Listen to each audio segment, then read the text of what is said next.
this story began a long time ago. Dilshad, a leading neurosurgeon at the Dallas hospital. Before that, he was a final-year student at a medical school. Very shy of his name, not modern and rather strange. For an ancestor, when he said his name, people would immediately ask, "Where are you from?" His mom, Revshana, and dad, Harry. They named him Dilshad, not ours, not yours. The mixture of Asian and American blood produced a boy whose nationality could not be determined either by kindergarten teachers or school teachers. According to documents, he was American, but he did not fit the standards of appearance. Dark-skinned, with stiff black hair, black nose, and blue eyes. This is the color designers call royal blue. Appearance, of course, not exotic, but attracting attention, especially of his peers. That in school, that in the institute, all the student years of the theme flowed from one novel to another, often not remembering what was the name of yesterday's girlfriend. Tales of love from his friends listened to, but did not believe looking at his parents. I wanted the same warm, cozy family. I saw the love there. I knew he was flawed in some way, but it doesn't work to love when he meets a girl with whom he can live his life. Pleasant, calm, in trust and respect. He'll propose, he'll even say he loves her. That's what you're supposed to do. Perhaps there is love in the world, but he knows nothing about it. If we can't have it, we'll live without it. Relations, the 2 weeks before the diploma defense, were declared library days. No lectures were allowed. It was assumed that all students would spend days and nights finalizing their papers in order to defend themselves with dignity. It was as if the professors had never been students themselves. 2 weeks. At the beginning of June, we go to the sea. A week of swimming, a week to finish the diploma, and we've never been to the sea. At the station, there were old ladies with signs that said, "Rent a place to live." Having seen 4 obviously moneyless students, the grandmothers somehow quickly hid the signs and spread out. One, either the most desperate or without silver, approached the guys. "Students, honestly, the conditions aren't great. The cottage in the garden isn't even a cottage. A room for 4, a bed, a veranda. There's no water in the house, only a tap on the veranda. Toilet and shower are in the garden. The kitchen is in my house. You have to come and cook. To the sea 10 minutes walk, but steeply downhill. But not on the mountain to roll down. There are steps. Those who want comfort won't come to my place. But maybe it's good for you. Of course, it's okay. We don't need jacuzzi tubs, and we're not likely to cook. Will we have neighbors? No. I live on the mountain. My house is on the street and yours is downstairs in the garden. I have guests in my house, but they don't come down to the garden. Nay, guys, this is perfect. I hope no one misses a warm toilet. I think we're only going to be there for the night. Yes, the road was very uphill, but grandmother habitually stepped from step to step, and the young and zealous dragged behind her. Don't you dare ask for mercy. It's embarrassing. But the cottage in the garden exceeded all expectations. Yes, just a room with beds. But the veranda, a delight. Trees, bushes, flowers, everything blooms and smells. We didn't ask what they were called. Who cares about that? They're figs and pears, but they are not ripe. We can't eat them. We threw ourselves into the sea at once, without thinking. What bliss! How much water? It's cold. Come on. 19 degrees is warm for me. The locals didn't go in the water. They came to breathe, walked along the shore. Sometimes they'd go in the water for a minute and come right back out. It's cold. In the evening, we went to a cafe. Well, as a cafe, so diners. But our students needed fun and cheap. Cheap was relatively cheap, but they had real fun. As expected, they returned to the mountain house only to sleep.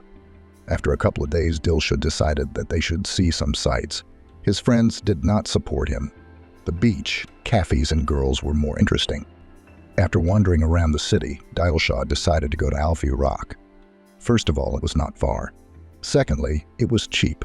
The rock is named so because the local artist Alfie often depicted it on his canvases.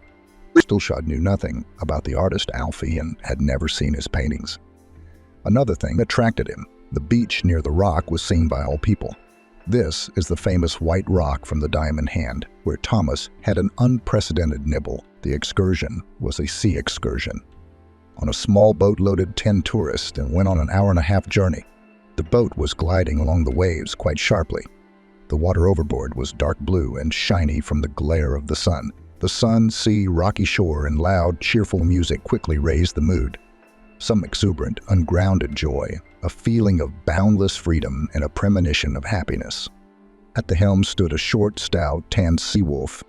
He looked as if he were steering not a small boat, but at least a sea liner.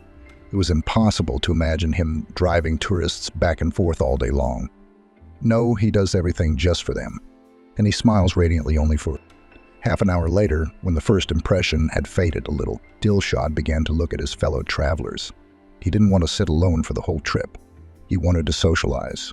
Two enthusiastic elderly ladies who did not let go of their cameras. A company on the stern who started drinking beer on the beach and did not plan to stop. Some business traveler who tightly took a pleasant middle-aged lady. A young mother with 2 children, catching them all over the boat. In the far corner sat a girl, not taking her eyes off the rocks floating by. You could see how much she was enjoying the scenery overboard. Dilshad watched for a while, realized she was alone, and went aboard. "Nay, hello." The girl looked up and Dilshad was stunned. Dilshad had never believed that you could look into her eyes and forget who you were and where you were. He couldn't see himself from the outside, but he suspected that he had a dorky look, so he approached and stood silently. "Are you on a field trip too?" God, what an idiot.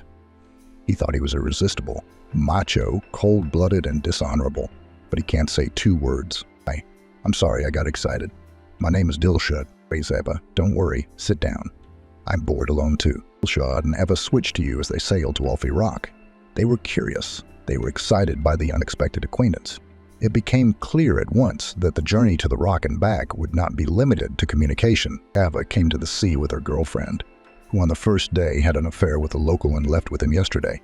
Eva decided that since her friend had left her, she wouldn't stay at home either. It's no fun lying on the beach, especially since you can't really swim, so she went on an excursion. The rock was majestic and white, but the beach was small. It looked bigger in the movies. Straight down to the shore they docked. Yeah, the rocks looked similar. Although there are rocks like that all along the coast, the captain explained that if they'd arrived a couple weeks later, he would have taken them to the open sea. There were dolphins swimming there. It was out of season. On the way back, the captain decided to add a little more drive. He directed the boat to the waves so that the passengers got wet from the fountains of splashes. They came ashore wet but satisfied. We didn't want to part. We walked along the embankment, ate ice cream. Dilshad didn't understand why his heart clenched when he looked at Eva. It had never been like this before. Is this love? That's how it is. We agreed to meet tomorrow here on the quay for chupa chups. That's how the locals call the port control building, a control room looking like a tall tower with a big ball on top. Dilshad's friends hardly saw him. Sometimes he would run in to change his clothes and get some sleep. The rest of the time he spent with Eva. He didn't answer their questions, didn't pay attention to their teasing, just dropped out of their lives when the vacation came to an end. And it was time to leave. Dilshad seriously considered the possibility of staying another week. "Dilshad, are you coming or not? There's a train to the airport tonight." "I don't know yet. I'll meet you at the station, to leave or to stay." When and where to meet after vacation. I was flying to a date, dreaming, waiting, and Eva didn't show up for the chupa chups. He waited for her for half a day, hoping she'd show up. Why didn't he take her phone number or address? He thought he'd have time. He didn't even know her last name. Do you remember me?" He ran to the house where Eva and her friend rented a room.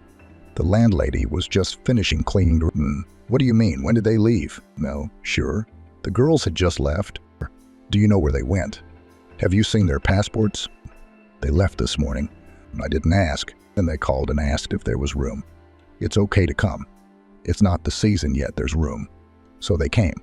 But I think Ayla left a few days later. Eva stayed. They paid as soon as they got here. So why do I need their passports? And this morning, Ayla came running in, kind of out of it. Something must have happened. They left their stuff and went to the train station. It's a dead end.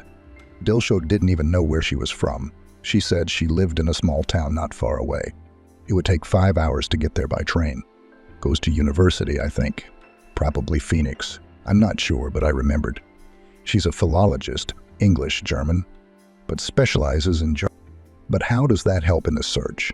At the airport, he thought all the way back that he should have stayed, should have tried to find Eva. Despair set in.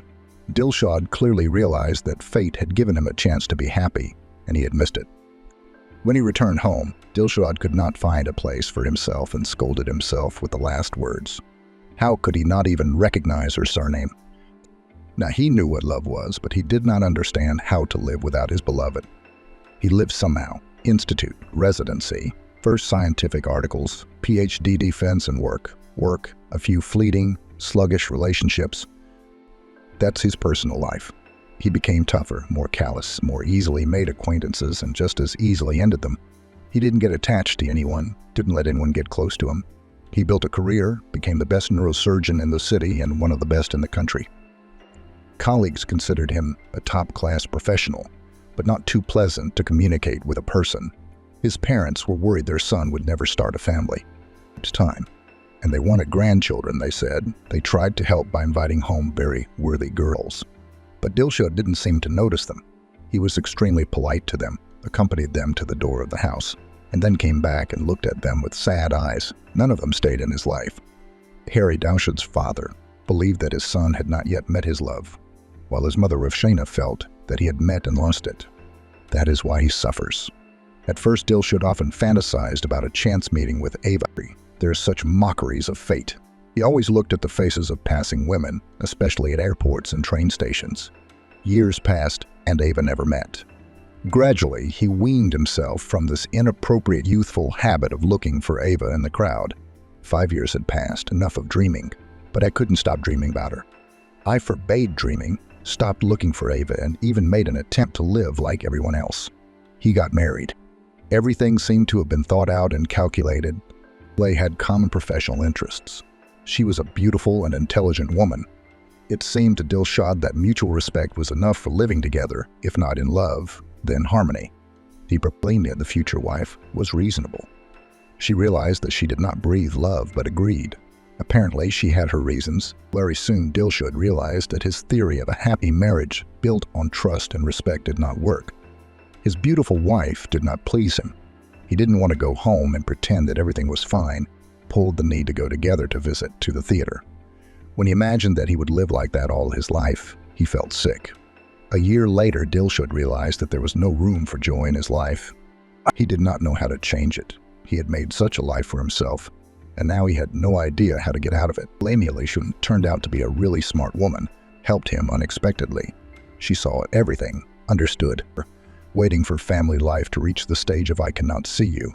I will not. Since on a weekend, when Dilshad was worried that he didn't have to go to work and would have to spend the whole day together, she suddenly said, Dilshad, let's get divorced and that's it. Stop pretending to be a family. It's not working, Amelia. What are you saying? Why pretend? We're doing well. That's right, it's not bad. You know how you call Ava a lot in your dreams? At least you don't call me that. You must love her. It's a shame you don't love me, but it can't be helped. I've loved and lost too. I know what it's like. Are you saying it's fate to lose love? It's not fate. It's the law of meanness. I fell in love for the first time when I was 17, naturally, for life. There's no other way at that age. I saw him, my admiral, and he asked me out on a date. Can you imagine? I wake up in the morning, I have to go on a date in the evening, and I have a zit on my nose. I can't understand you. It's the end of the world. Life is falling apart, Emilia laughed. Well, naturally, all day long the friend did not know how to comfort. I didn't go on a date, but my faithful friend went and stole my boyfriend.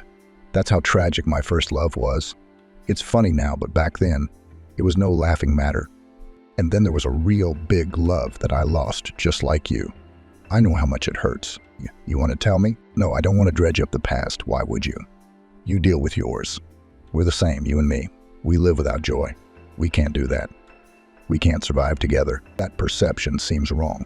According to conventional norms, we should now have a long and thoughtful discussion about why our life together did not work out, who is to blame and what steps to take next. It would be necessary to forgive each other for all the past, for what was and what was not, and then be sure to give themselves another chance for happiness. No, to hell with the rules, said Dilshad. Let's just go our separate ways and this will be our chance. That's how their married life ended, but without drama and litigation. Dilshad decided for himself that he would not marry again. It turned out that trust and respect were not all that was needed for happiness. Dilshad plunged headlong into work, taking on the most complicated operations. The reputation of the clinic had long been linked to his name. They did not say neurosurgery clinic, they said Dilshad's clinic. Here he felt himself in his place. His authority was undeniable. Dilshad, the chief doctor is calling you. The nurses froze when they saw Dilshad. Impossible good. It was a pity that a man as talented as Dilshad did not notice the people around him, no matter how hard they tried. Then, "Thank you, girls," Dilshad replied. When he entered the office of the chief physician, he jumped up from behind his desk and hugged Dilshad. "Dilshad, your work has made a sensation." "No. What work?" Dilshad was surprised. "We sent your article to the Forum of Neurosurgeons. You were invited to the conference. We have plenty of good surgeons." "Why me?" "You're modest. You're the best," assured the head doctor. The conference was to be held in 2 days. At first, Dilshad hesitated. Indeed, there were many good surgeons in the clinic. But then he thought, why not? If he is invited, it means that he really means something in his profession. It's nice, and in another city want to. On vacation he has not been for a long time.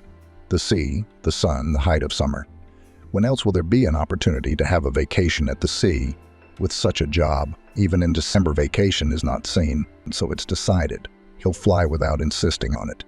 His conscience is clear. 2 days before departure, Dilshad was spinning like a squirrel in a wheel, trying to settle all affairs. He forgot about sleep. He had to hurry to the plane. 8 days. Besides, it was going to take 5.5 hours to fly across the country. Did you sleep well? After getting on the plane, Dilshad immediately asked for a blanket, relaxed, warned the stewardesses that he would not drink or eat, and asked not to wake him up. He fell asleep immediately, without waiting for takeoff. He dreamt of Ava. He dreamt of her often, tender, sweet, calling him somewhere. But, as always in a dream, you run but you don't move. And tonight she wasn't just calling, she was in trouble. And he couldn't reach her, couldn't help her. To his sleep, he heard, "Doctor, doctor." He didn't know if he was dreaming or real, but he couldn't wake up. Her neighbor pushed him in the shoulder. Dilshad opened his eyes. "Are you a doctor by any chance?" "No." "What happened?" "Somebody's sick, looking for a doctor. But there are no doctors on the plane." "I woke you up." "What if you woke me up right?" "No, I'm a doctor." The stewardesses were running around the cabin, waking passengers drowned in sleep, apologizing and, "No, are you not a doctor?" Dilshad, with a heavy head and poor post-sleep coordination, stepped forward. "I am a doctor," he told the flight attendant. She looked at him doubtfully, but there was no other option. "What kind of doctor? Who do you need?" "If I knew. The baby's not well. Can you help?" "It's good that it's not a dog, because I'm not a veterinarian, although I'm not a pediatrician, but at least it's a person." "Show me where." There was a seat at the end of the salon, a chair. There lay a girl of about 6 years old, breathing heavily. Dilshad didn't understand at first sight what was wrong with her. And he couldn't understand he wasn't a pediatrician, not even a therapist. It's not his specialty. But the girl has to be saved, and nothing on hand. "Do you have a tonometer?" "Do you?" "Bring everything and every medication on board." "Get everybody out of here," he said to the stewardesses. The stewardesses brought everything they had and put out all the curious people. Dilshad quickly inspected the first aid kit. The medication kit was pretty decent for all occasions. Dilshad listened, gazed, interrupted his fatigue to keep the girl from losing consciousness. When she started to lose it, he would bring her back to consciousness. Her heart was beating erratically, but he was doing his best, giving oxygen, giving injections. And then, by 2 a.m., it was as if he'd pulled her from the other side of the world. The girl began to breathe smoothly and fell asleep. Dilshad sat beside her, listening to her pulse, feeling a terrible fatigue coming over him. It seemed that it would have been easier to perform the operation, but the girl was sleeping, breathing calmly, and Dilshad's world swam before his eyes from fatigue. Tears gathered in his eyes. It seemed to him that now he had done the most important thing in his life. This saved girl had become the most precious thing for him. "You look after her," he said to the stewardesses. "If anything, call me and contact the airport. Tell them to prepare an ambulance." So Judd reached his seat, sat down, and passed out. And again, he dreamt of Ava. She beckons, calls, and for some reason says, "Doctor, thank you." She had never said that in 7 years. Dilshad woke up in surprise. Ava. He couldn't come to his senses. Was it a dream or was it real? Ava was standing by his chair. He reached out to hug her, but thought, how can one hug a mirage?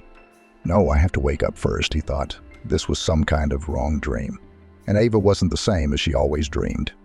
rubbing his eyes. No, she wasn't disappearing. It was a strange state. It can't be. But he as if sensing his confusion, stroked Dilshad's cheek and said, "The dial showed her. While you were saving my daughter, they wouldn't let me in. They said the doctor had forbidden it. Then, when you were walking to your place, I thought I was hallucinating on nervous grounds. They told me the doctor saved my little girl. If there hadn't been a doctor on board, it could have ended badly. I went to thank the doctor, and I ran into you. I'm standing there thinking, I'm not crazy, I'm not hallucinating. Is it really you? How can it be? Ava, real, alive. And here in front of him, Ava, are you here? Are you real?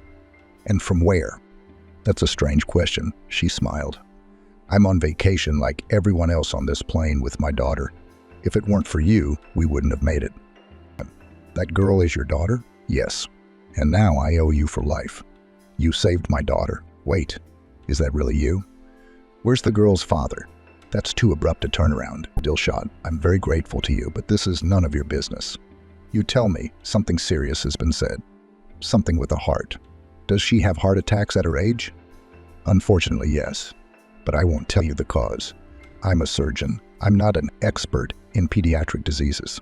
Once you land, a pediatric cardiologist will tell you for sure. I'm going to see my daughter, then we'll talk." Ava left and Dilshad couldn't believe it was her. He was scared. What if she disappeared again? No, now he would do everything possible to prevent that from happening. It didn't matter if she was married or not, how many husbands and children there were. He won't let her go again. He just can't. He's lived too long without her, he can't go on. If happiness can suddenly appear, it did so in the most unexpected way. Now it's okay to live. "Hey doctor," the neighbor took Dilshad's hand. "Are you not feeling well?" "I haven't felt this good in 7 years. The plane landed, rolling down the runway. The ambulance tried to keep up. Dilshad realized that now the ramp would be served, Ava and her daughter would get into the car and drive away. Of course, it would not be a problem to find a hospital in the city where the girl would be taken. But he couldn't risk it. Maybe Ava would take her daughter and go home, and he, like the last idiot, didn't even have her phone number again. He frantically tugged at his belt, which wouldn't unbuckle. "Take it easy, get a grip." He unbuckled it, jumped out of his seat, rushed to the back of the cabin. The flight attendants ran after him. "Sit back in your seat, please. You can't get up now." They grabbed Dilshad's arms, trying to get him back in his seat. "I need to see the girl. She could be sick. I could be sick. Girls, you are the hand of fate now. My life depends on you." The flight attendants didn't understand what fate had to do with it, but it was said so convincingly, and the doctor looked so excited that they decided not to argue. They took him to the back of the cabin, but they didn't leave. Monsieur Tandy, everyone wonders.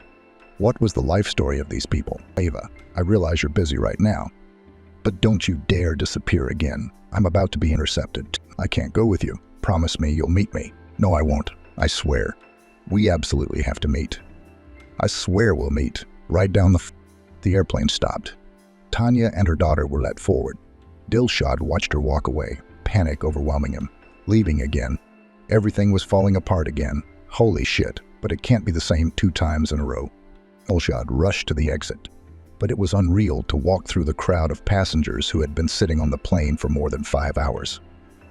Whether you were a doctor, a legendary storyteller, or the savior of mankind, even Bruce Willis couldn't save the planet if he had to get off the plane through a crowd of seated passengers. When Dilshad finally stepped onto the ramp, the ambulance was already flashing its lights at the runway exit. "Okay, do you have a phone?" On a kid with a Dilshad sign, bouncing impatiently at the exit of the arrival area, picked him up and whisked him off to the hotel. Dilshad warned him that he had to be at Sirius in an hour and the road took half an hour. If there were no traffic jams, so there was no time to spare. If he had to take a shower, he'd hurry up and get going. A very energetic young man. True, Dilshad did not come to rest. But the weather was not favorable for work. The sun was shining, flowers were smelling, the sea was noisy, palm trees were peeping brazenly into the windows. How does anyone manage to work in the city? A mystery. Don't relax. You flew to the conference. You have to listen to all the reports, participate in the discussions, pretend that you are all terribly interesting. And I want to go to the sea. And to it. No, not even that. I want to go to Ava. And the sea here is a nice bonus. So thinking about Ava and the sea, the first day of the conference passed. Although Dilshad was absorbed in his personal worries, he could not help noticing the high level of reports at the conference. He even liked some interesting developments of his colleagues.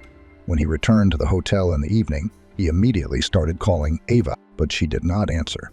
How can it be that again? He thought, gripped by a mixture of feelings. Despair mingled with hunger. Going down to the restaurant, like a lone wolf, he occupied the far corner of the hall. He didn't want to be in the company of his colleagues or the attractive girls who had been watching him with interest since his arrival. Dilshad, do you mind if I sit down? Ava stood in front of the table. Ava, how did you find me? Newton's binomial. Finding out we're a participant in a neurosurgeon's conference organized by our agency lives is not difficult at all.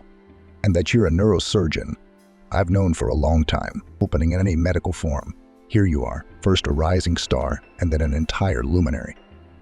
So, Dr. Dilshad, I know a lot about you, and your wife is very beautiful and very hopeful too. Ex-wife, but hopeful nonetheless. She's smart and talented. She was unlucky with me, appreciated but not loved, because I couldn't love anyone but you. It's a good thing she was smart enough to let go. You know, after all these years, when a man starts with declarations of love, it's like trying to start a fleeting business trip. Like I loved you. I remember everything. You do too. Let's not waste any time. You're kind of attractive, and I'm pretty damn attractive. I'm going about my business. You and I have had a resort romance before, ended long ago and predictably, and you never talked about love. Why now? I did talk. I may have thought it was all I ever talked about. Didn't you? My wife left me when she realized I loved only you. I talked to you at night. Ava, why did you disappear 7 years ago? I don't think this is the place for intimate conversations. Are you at the conference tomorrow? No, let's go out tonight and talk. Mia's in the hospital. They say she needs to be monitored. So there's no rush to get home. No. So you're not here on vacation? No, I live in Sochi. My mom is a Decemberist. She got married and flew off to marry the man she loved. Maya and I flew to visit her. It's late. I'll see you tomorrow. I'll walk you out. But Ava only shook her head, and so convincingly that Timur did not dare to disobey. Well, until tomorrow, so until tomorrow. The whole next day, Dilshad actively participated in seminars and discussions, tried to occupy himself with work to think less about Ava, but constantly looked at his watch and wonders. What? Time does not move. And the day was endless. It seemed as if evening would never come. The sun did not want to leave this southern. Told Ava several times.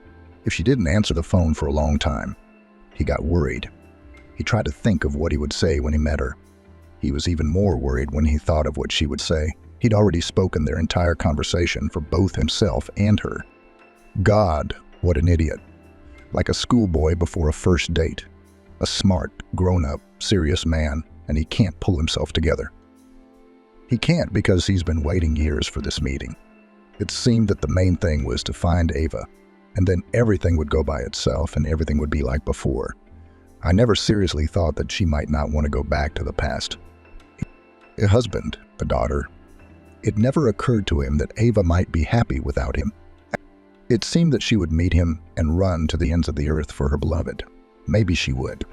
Only it's not certain that the one you love is you. If you look at the passions raging in Dilshad's soul from the outside, it would seem that there is nothing to suffer about. What happened, youthful love, which remains a bright memory for some people for the whole life? Seems like if we'd stayed together then, life would have been a celebration. Probably not. Just like that, he suffered, disappointed, doubted. How many stories are there like that?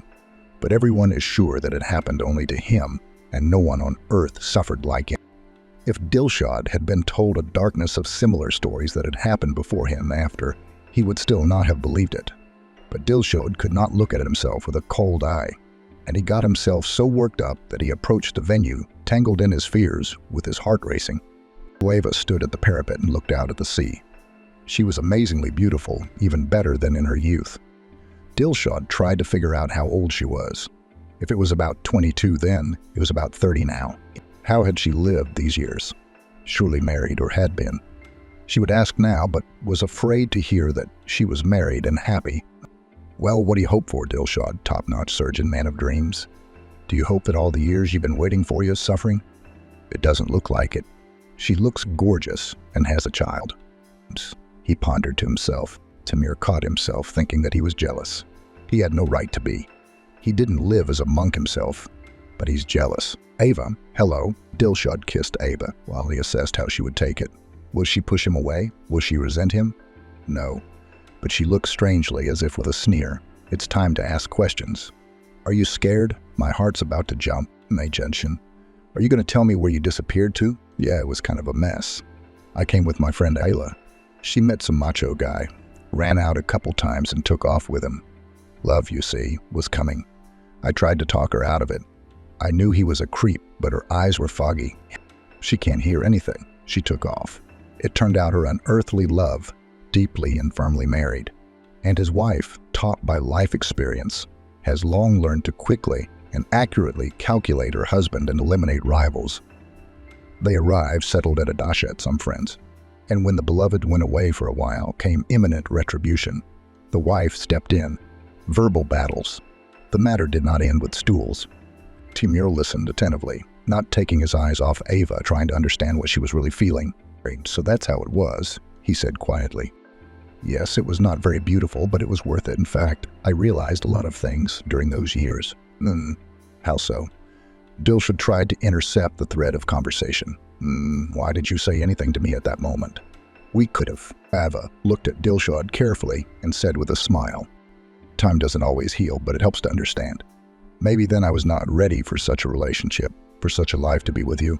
And now, she used a stool. Anyway, Ayla barely got away. When I ran away, my wife shouted after her that she couldn't hide in Tuips. I know the address and I'll find her there, she was screaming.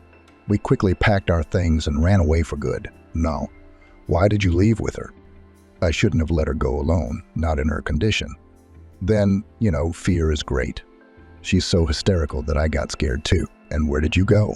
We went home. They won't find us in this dump. Yeah, it's a strange story. They walked along the embankment. Dilshad wanted to hug Ava, to hold her and not let her go. The sea was murmuring, palm trees were glistening, the impossibly huge moon was shining, and Timur decided to ask the main question. Sons, how did you live all these years? No. How did you live? In different ways. I defended my diploma, graduated from the institute, and then realized that I was pregnant. I went back to my hometown to prepare for Mia's birth. She gave up her career and her personal life and lived to remember. But Ava Dilshad wasn't going to tell Ava Dilshad. Anything else is okay, but this isn't. How she lived was fine. True, I had to return to my hometown. My mom was ill. I had to rest in the town where Ava lived. A couple in their 50s came with 2 sons. The older one was about 25 years old. The younger one was still in school. They bought several hectares of land for individual construction. Real estate in the region was rising in price at a furious pace, and they decided to build a small cottage village on the outskirts. Of course, not the coast, but the sea is not so far away. If you build inexpensive houses with a minimum of amenities, there will be buyers. We didn't fail. The first 3 houses were not sold for a long time, and then everything went like clockwork. True, the village turned out not quite with a young population. The town was small, a few chain stores, 2 schools, and a house of culture. There was a place where almost the whole town gathered on holidays. A small, marvelously beautiful lake and 2 parks. Here moms with children and elderly people walked, although the parks could not be broken up. Lambury Street, every park, every plot was flowered. Young people didn't come here, there was no work. Beautiful, but boring. A sanatorium at the mineral spring and a brewery. That's all the city's enterprises. With workplaces, it is absolutely bad. But the elderly people were happy to move to warm lands. They have worked enough. They want to bask in the sun in their old age, and here it is so quiet and peaceful. Inexpensive houses on the outskirts of the city near the forest were affordable and to their liking. When Ava returned to the town, her teacher mom shouted, "Fattening up. I told you so." And all the other things that are usually said in the deep countryside to unmarried pregnant daughters. She had the practical reasoning to get a job so she could go on maternity leave later. Like the headmaster of the local school rejoiced and glowed, as if the entire staff was staffed, and they had only gotten a foreign language teacher for a few months. One day, Jack came to pick up his brother at school and saw Ava. From that day on, his brother never walked to and from school. Jack did not suffer from dementia and saw perfectly well that Ava was expecting a child. But he fell in love in such a way that he didn't care what Ava's past was or whose child it was. Ava thought it was all wrong, made no promises. Jack was a nice young man, but nothing, and then her mom threw in a little more fuel on the fire. Nay, think about it. The baby needs a father. Nay, father, not a stranger who's in love now and then decides he's wrong. No. So where is he, the father? You haven't even told me who he is. Ava, I'm not telling you to marry without love. Only your love is nowhere to be found, and you'll never fall in love with anyone else. I know, we're all like that. Mom, why are you so sad? You've lived alone, haven't you? Did you marry the first guy you met? You've lived, and now you wonder if you should have gotten married. Better late regret. Don't scare me. I won't run away tomorrow, but I'll think about it. Maybe you shouldn't take your own pains. I'll share mine. You're a woman with a surprise, so be careful. I'm a slightly pregnant girl. I don't want anything to happen. Wait, tell me what you haven't told me. I'll tell you when I have something to tell you. I want you to look at Jack. He's a good guy, a businessman. It's his parents' business, but he's smart, he'll make it. While Ava and her mom were deciding who to marry, Jack had already made up his mind. And his decision, to put it mildly, shocked his parents. Handsome, rich, promising. His whole life ahead of him. And getting involved with some girl who's pregnant by who knows. Are you crazy? Of all the girls you've got around you, you've chosen the most unsuitable. What's wrong with Tanya? Beautiful, well-educated. Who got knocked up by who knows who, despite her education and upbringing. And you, like an idiot, are ready to take on the child of some unknown bastard. You can't bring her into our house. This is my house too. But you're right, there's nothing to do in this house. You'll never live anyway. Mom, I'm your son and you're making me choose. Don't you know who I'll choose? If Ava doesn't agree, I won't marry her. I've heard your opinion, and I won't come for your blessing. Oh, I don't want to see that girl in my house. So we've had our talk. We're clear. Of course, my parents love Jack. They started the construction business just for their sons. Jack graduated from college and worked alongside his parents, gaining experience. Somewhat imperceptibly, it was he who became the head of the business, and no one objected. He had knowledge and some special entrepreneurial flair. His parents were proud of their son, so the decision to marry some homeless girl, even pregnant, was a blow to them.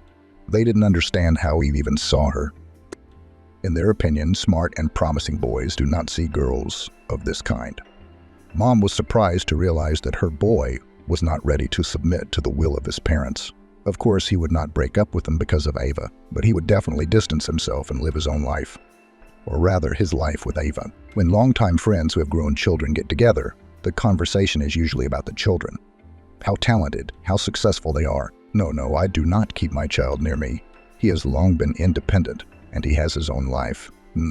They say. No one admits that she would tie him to herself with a rope if she could, just not to let him go. They do. Of course, they accept it, but deep down they are sure that they will never love anyone as they love their mother, as if they themselves were not young and did not run after their love, forgetting about their parents. That's the way it was. Who to run after? What about this? Jack's parents couldn't decide what to do. They weren't going to accept Jack's choice, but they couldn't risk their relationship with their son. They were hoping Ava would say no. Jack had said she didn't want to hear about marriage. But Mom didn't believe that calculating bitch. She soberly reasoned that Ava was just explaining herself. Who would refuse the prospect of marrying a young, not poor from all sides positive man, in addition, and have a child in marriage? Besides, Jack did not back down, persistently proving his love to Ava. Ava got used to him always being around, attentive, caring. She and her mom needed help, of course. It was hard for two women, one of them pregnant, to keep house. They needed a man's hands. And Jack was always there running to help at the first call. Mom would look at Ava and sigh. Why is her daughter so stupid? Can't she see that the guy loves her? What is waiting for? Ava saw and understood everything. It is necessary to make a decision, either to agree or to let Jack go and in the end, to come to terms. Her challenge start building a life without her. She liked Jack. Is Mom right? Was he really the solution to all her problems? Ava was ready to say yes, but she was very confused about how Jack's parents felt about Ava. If you don't want to live with your parents, we won't. I wasn't planning on living in this town my whole life. I've already got plans and plans. We'll move in and move out. And Mom and Dad are not going anywhere. They'll get over it. Don't push yourself. There's still time. You have the baby first, then we'll think about it. No, the baby has to be born in wedlock. Then we'll have to adopt. There are bound to be kind people who, out of natural honesty, will tell him that, Daddy, you're not his own. And then they'll be curious to see how it turned out. This way, there's no digging. There's a mom and a dad on the birth certificate. I promise I'll think about it. I don't think it'll take too long. Pregnancy is a temporary condition, after all. You can't ask me to wait. Eva didn't tell Dilsha that part of her story. No need for him to know. Briefly, the story sounded like this. She lived with her mother, got married, gave birth to a daughter. There was nothing further to hide, and Eva told it as it was, except for some details. Jack had talked her into it, after all. Or maybe not Jack, but a mom who wanted her daughter to be happy. Or maybe it was her friend, Ayla, who thought Eva was crazy and methodically impressed upon her the need to get married. Don't be a fool. You'll regret missing Jack. You'll be like your mother, alone all your life. Mom's getting married, by the way. Do you want to wait till you're old enough to start a happy new life? Aren't you planning on getting married early? Look around you. Hey man, where are you? There's only one decent one chasing after you. If he'd seen me, I'd have gone to pieces, but I didn't let him get away. And you're turning your nose up at him? Ava, don't be silly. How will you and your mom raise a child on her salary and your maternity pay? You have a secure life in your hands with a man who loves you. Ava finally made up her mind. In the childhood memory of Maya, who had barely experienced the world, there was a cheerful, happy time. Jack had been a great father, a caring husband. And now Ava preferred not to remember how much effort and patience it had cost them to convince Jack's parents of the correctness of the wedding decision. Let the past be the past. Years later, when Ava and Dilshad met again, she realized that she had made the right choice. Even though she had managed to keep the most important feelings, she could no longer rely on fate for everything. Fatally, there might not be another chance. Ayla continued to insist. Ayla, I don't just want someone who loves me. I want someone who loves me. No, come on. Wait for your Dilshad. 30 years will pass, and then you will meet an aged, knocked-down man who won't remember your name. He might not even remember it anymore. You can't remember everyone you slept with at the resort. All sides pressed, and pressed. Really, why play the princess when you're in the wrong position? What love? What Dilshad? Will there ever be love? And Jack is a very good man. Maybe I'll fall in love later. But now I have to get married, have a child, and live a calm, stable life. And we'll think about love later, as Ayla says. And Ava agreed. Jack, as promised, did not bring her to her parents' house. Right after the modest wedding, he took her to another city. There was a small apartment and a modest company for the construction of private houses. After the birth of Mia, Ava stayed at home for another year and then decided that not then studied. She got a job in a company organizing international conferences as a translator. After a couple of years, she became head of the translation department. Her constant friend Ayla worked there too and was an invaluable employee. No one worked with the Japanese better than her. A quiet family life flowed without outbursts, but it was stable. Ava even believed that she and Jack had the perfect family. There was no passion, but there was respect and understanding. Everything suited her, and she somehow missed the moment when Jack got tired of living without outbursts. He wanted emotions and strong feelings. The start of the conference was delayed by 8 hours. Something at the organizers did not go well, and Ava suddenly had an unscheduled day off. It was a shame that they hadn't warned her in the morning. We could have stayed at home. It was a shame not to take Maya to the garden. A whole day with her daughter was a luxury. Ava dreamed of how she would arrive home calmly and without hurry, drink coffee, go to the store and finally prepare a full family dinner. It was rare to be able to calmly prepare something delicious. Everything was a rush job. I should call Jack and tell him not to be late, Ava thought. She entered the apartment, went straight to the kitchen, turned on the coffee maker and went into the bedroom to change. She opened the door and caught her husband Jack in the arms of his secretary.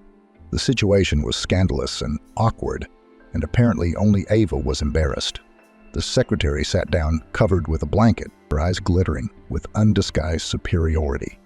Jack, embarrassed at first, immediately made a confident face and opened his mouth to say something. "Don't bother."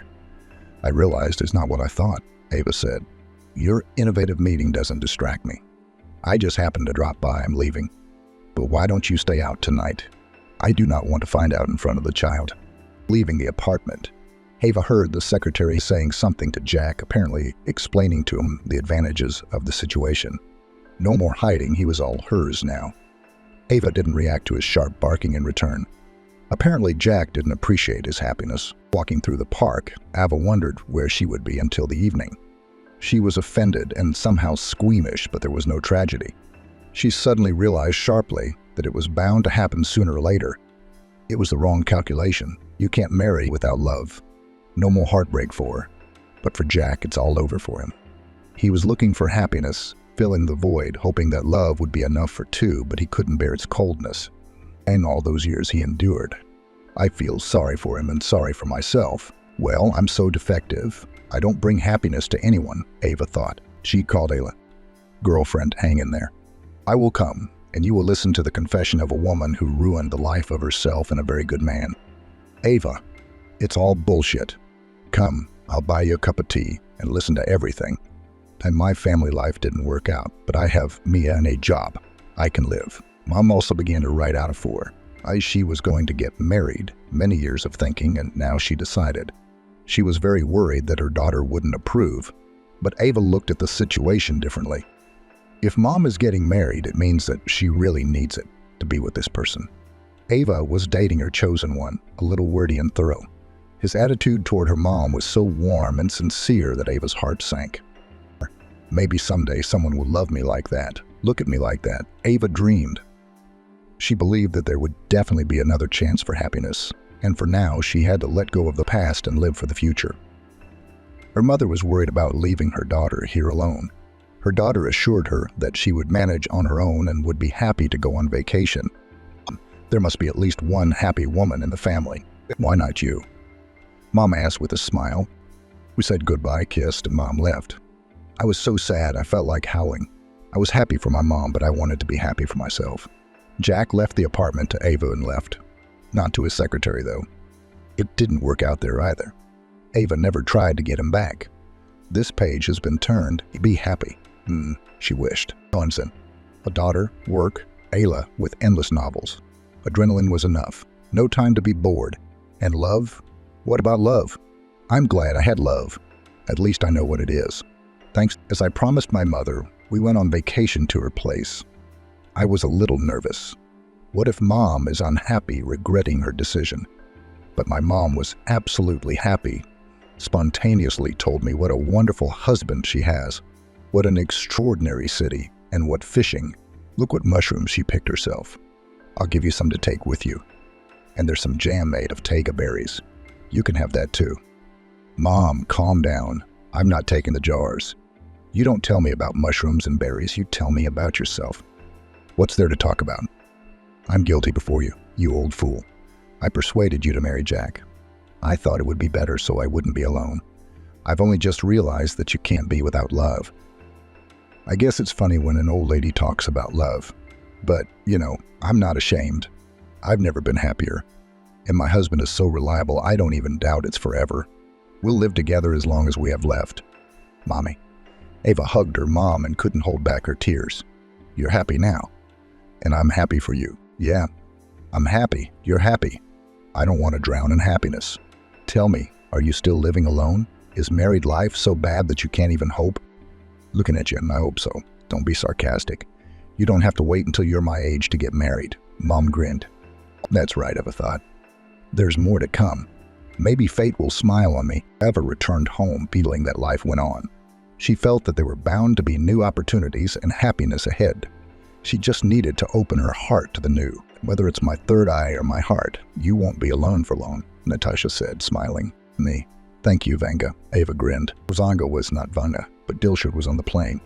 Ava, avoiding sharp corners, told him her story. Dilshad, listening to her, thought how similar their lives were.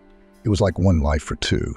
And now they were standing together at the edge of the sea, as if these years, shed tears and ridiculous marriages had never happened. Conference lasted 10 days. It was possible to make the schedule tighter and to meet in 5, but the organizers were understanding people. Participants flew from different parts of the country. Many met only at such forums. It was necessary to give them an opportunity to communicate.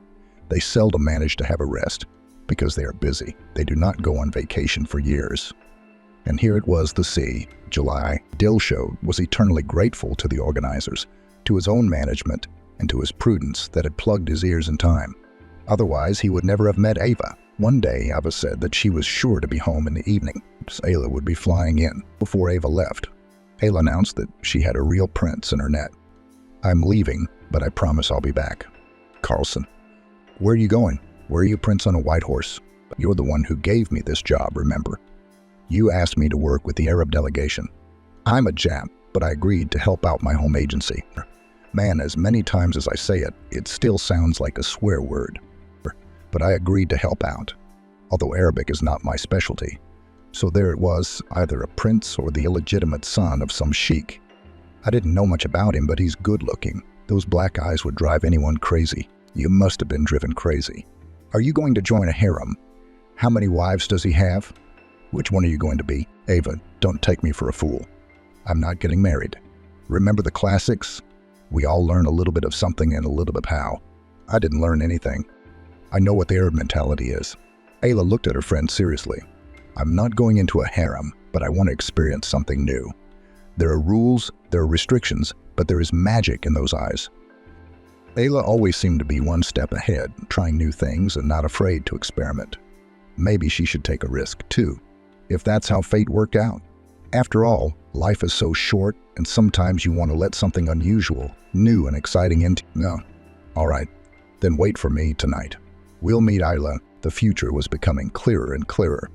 Ava felt that something important and special was ahead of her. The fact that I'm a foreigner doesn't matter. The main woman still wants gifts and adoration. If I'm fed up, I'm out of here and I don't remember my name. So I'm out. I won't bring it up. A place on a yacht on the seas, on the waves. And then I'm a delicate nature. I can't go on like this. Goodbye, my love. Hello to my wives. I want to live in luxury and adoration for a month, Yella finished. And the goal, of course, desperate. But there must be some sense of self-preservation. Aren't you afraid? As it turns out, no. What should I do with her? Ava shook her head thoughtfully. It's useless to talk her out of it. I can't do anything to make her understand and say, you're doing the right thing, but my conscience won't allow it. The only thing to do is to pray that she'll come back, alive and well. Oh, Ayla, why don't you learn from life? How many risks can you take? Ava couldn't cancel the meeting with her friend. So it's been a month on pins and needles. She couldn't lose her evening with Dilshad either. How many evenings do they have left? So Dilshad was invited to Ava's house for the first time. It was unseemly to look around, but Dilshad secretly looked at Ava's house. He wondered how she lived. It was obvious that she lived well, not poor. But you can't hide loneliness. One pillow on the bed, one cup on the table. And it's his fault, he's sure of it now. If it can't be undone, it can be fixed. They once said that fate chooses.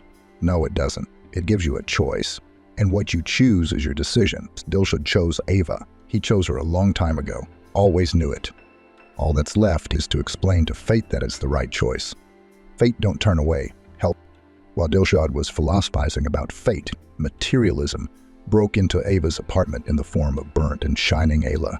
She swooped down on Ava, hugged her, and kissed her. Dilshad didn't notice her at once.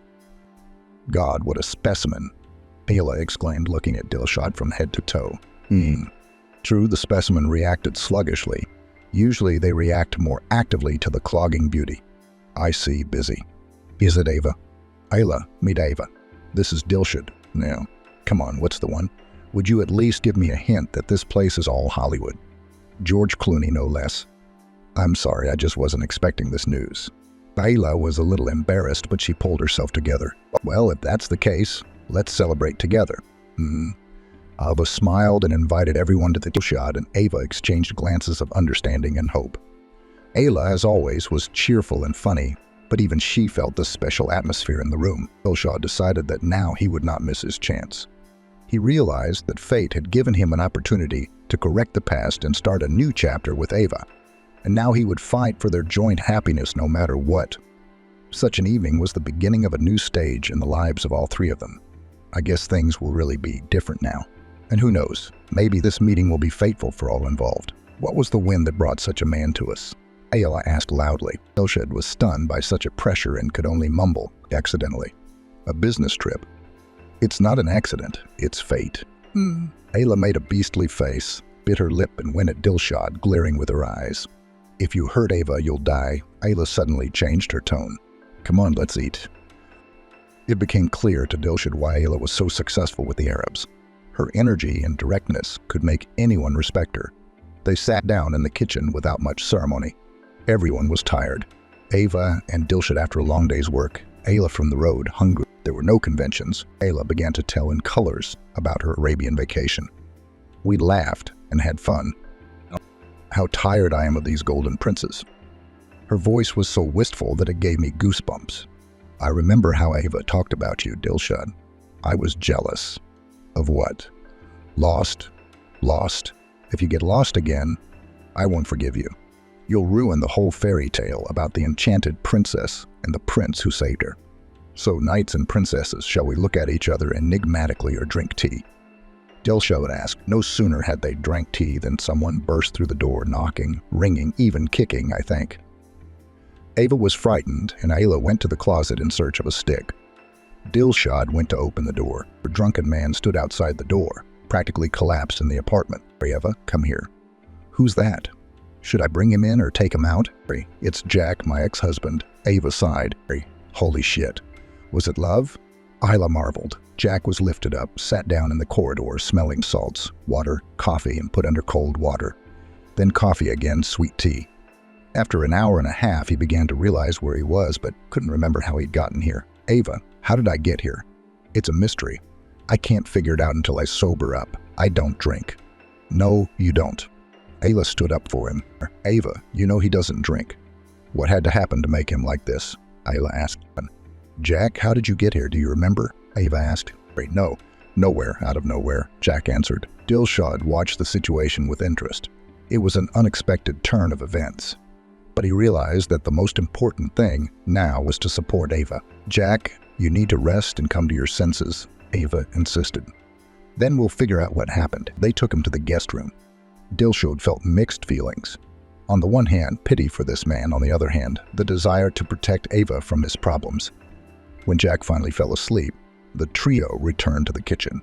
The awkwardness in the room was gradually fading away. Well, Dilshad, Ava finally exhaled.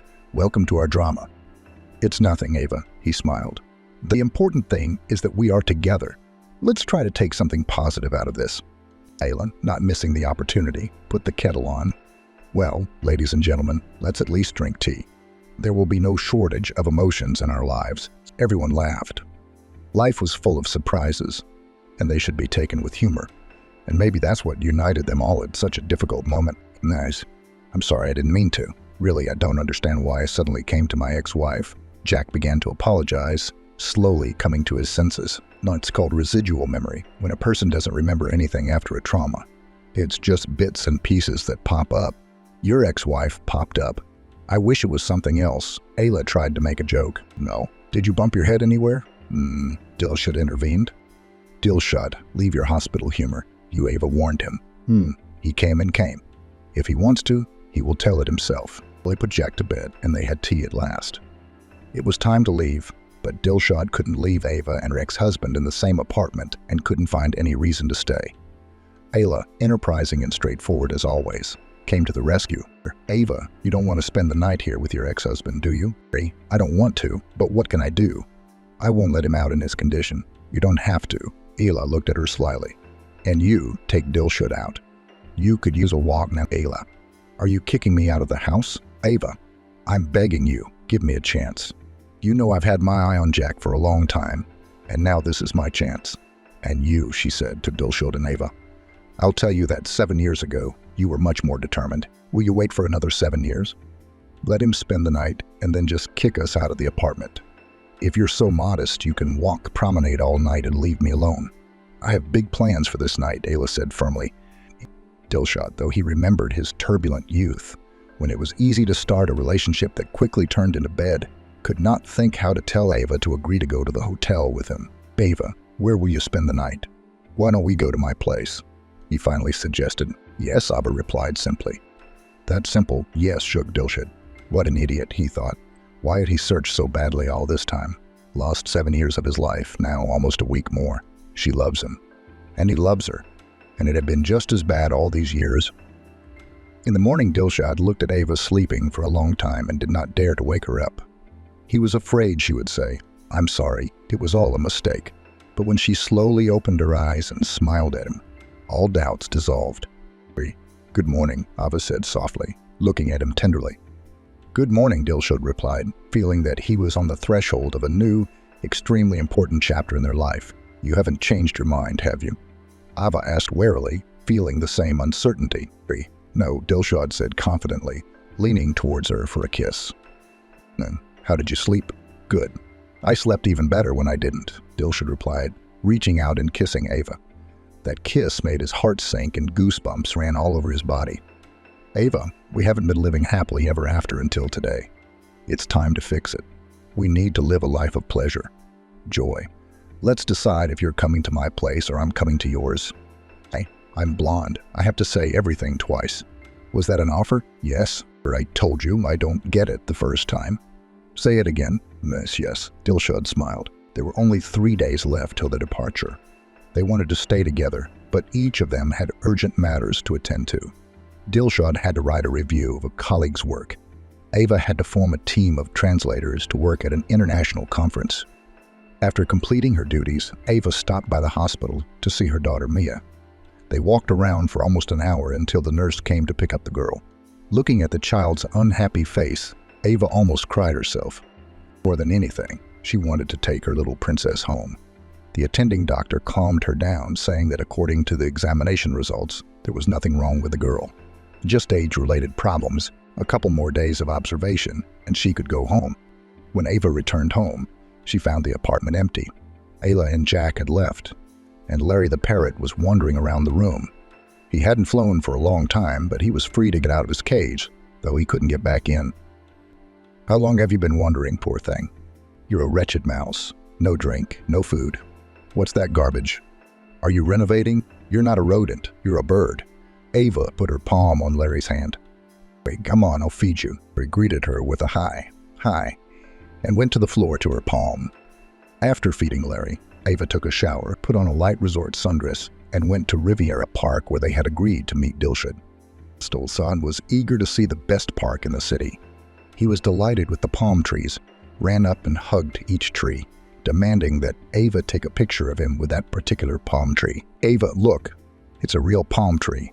Take a picture, please." Ava laughed as she took a picture of Dilshad in the palm tree's embrace. You are like a little child," she smiled. "How could it be otherwise? We live in gray megacities in here. Palm trees, see? I want to memorize every moment, every detail."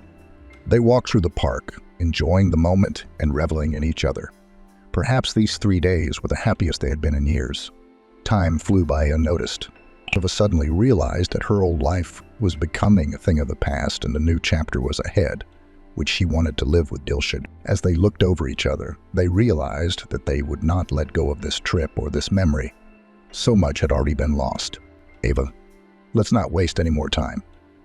Dilshad said, taking her hand. "We deserve—" "Yes, Dilshad, we deserve." "God, Dilshad, have you decided to keep the pictures of all the palm trees of this city as a memento?" Ava laughed.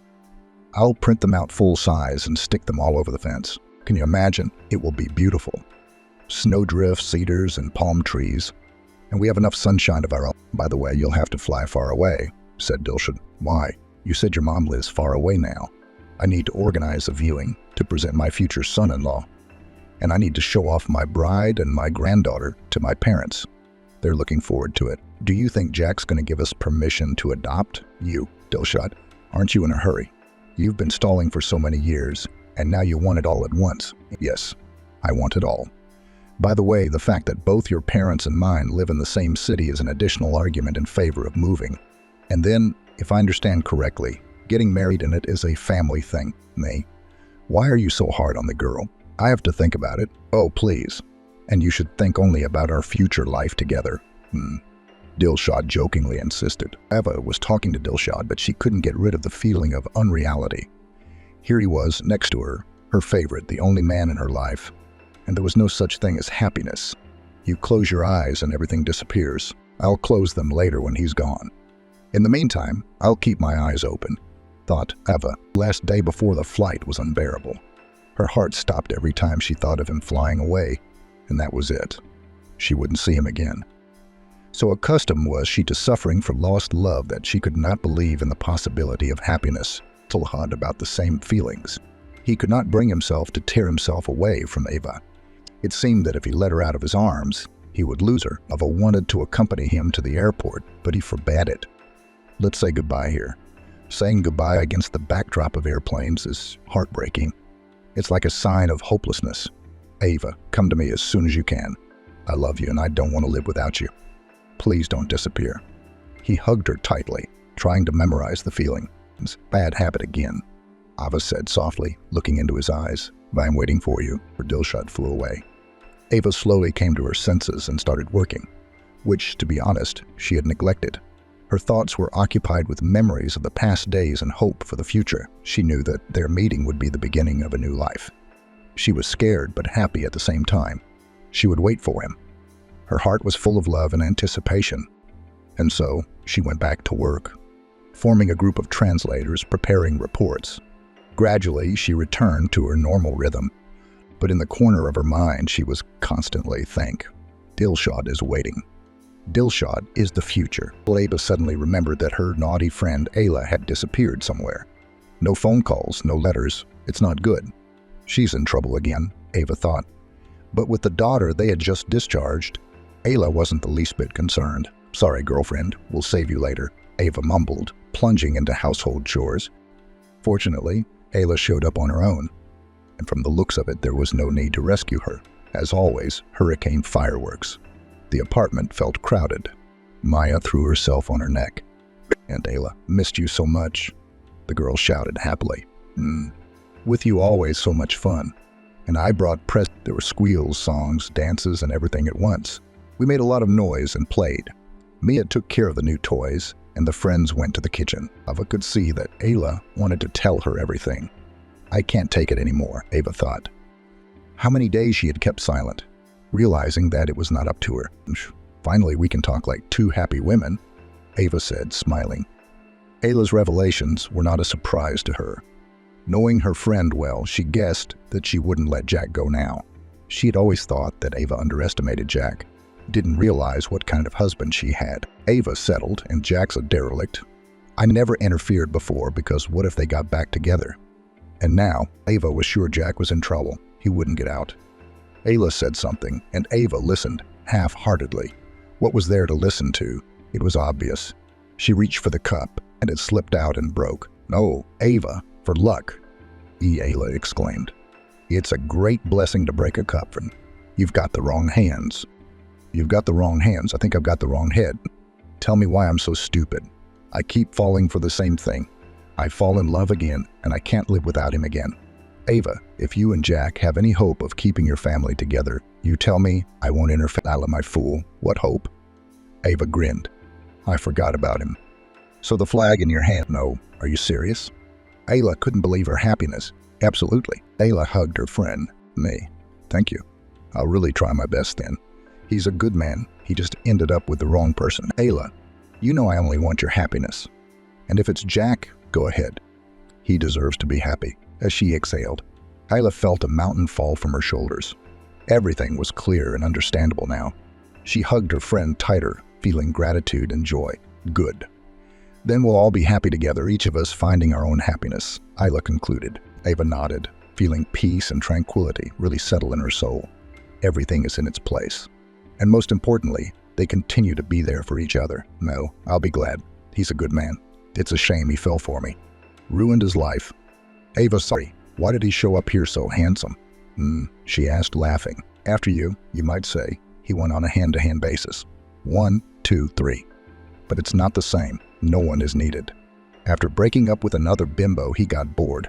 He got drunk and his feet brought him, like your doctor said. It's a residual memory. He remembered where he was happy. Ayla explained. Oh, Ava, enough with the experiments. Let's try to be happy. Are you going to Dilshad? No, I'm not going. I'm flying. I thought I was imagining things. Dilshad couldn't live a dream of meeting me like I did. But if you don't check, you won't know. If I let go of happiness for the second time out of fear, there won't be a third chance. I think Dilshad loves you. Don't ruin his life again, said Ayla. It's not going to be easy for me with Jack. Damn residual memories. The friends sat crying and consoling each other, realizing that fate had taken a sharp turn. The main thing was to guess in which direction. If here there were doubts and guesses, Dilshad had nothing to doubt. He told his parents the story of his and Ava's love story and announced that Ava and her daughter would soon arrive. As soon as he stammered that he asked them to treat the girl as his daughter, Ravshan's mother interrupted. "Son, don't disappoint me. I thought I'd raised a real man. And now you are acting like a foolish youngster. You're going to bring home the woman you've loved for so many years. What does it matter how many children she has? No matter how many, they're all ours." Dilshad walked over and hugged his mom. He always knew he had the best parents in the world, and maybe his dream of having a family like his parents would come true. It was late August when Ava decided it was time to fly. She and Dilshad called back every day. He hurried her, bored her, begged her, "Come quickly. I am waiting for you so much." Mia was excited, packing her bags. "Are we going to Uncle Dilshad's?" She rejoiced. "How wonderful. He is so cheerful." And Ava went to the kitchen and called her mother. "Mom, we are coming to see you in a week." "Ava, what's wrong? You were just here." "No, something happened. I'll tell you when I get there. Don't worry, everything's fine. Or aren't you?" "No, fuck your tongue. What are you talking about? But I won't be able to sleep with worry. Give me a hint. I've got a fiancé. I'm getting married. I'll fly in and introduce you." "That's right. We have all the most worthy suitors. Don't you know that?" The anticipation and worries of the trip began. Time was so short that I couldn't even meet Ayla. I wondered how she was getting on with Jack, but suddenly Jack showed up on his own. He hadn't been around much since the divorce, except for the one time he'd been brought back by residual memories. And here he came in looking lost. It was clear he was about to have a serious conversation, although Ava didn't want to have a heart-to-heart talk, especially with her ex-husband, and at his ear. Mia exclaimed happily, running to him. As they chatted, Ava tried to guess why Jack had come and what it would cost her. Well, other than wasted time, after Mia was put to bed, Jack went to the kitchen. Sitting down, he asked for tea and drank it in silence. Ava realized the moment had come. "Mash, don't waste time. If you have something to say, say it." "Ava, I'm sorry about the horseplay. I really don't know what brought me here. I don't remember much. Ayla told me later that Dil showed me his father was here. I don't even remember him. You know, that's the most painful part. I didn't see the man of my wife's dreams. Ayla told me how he reappeared in your life. Miracles. He saved Maya too. I understand you two are together now. Not exactly. But in 2 days, Mia and I will fly to visit him for a while. We'll see what happens.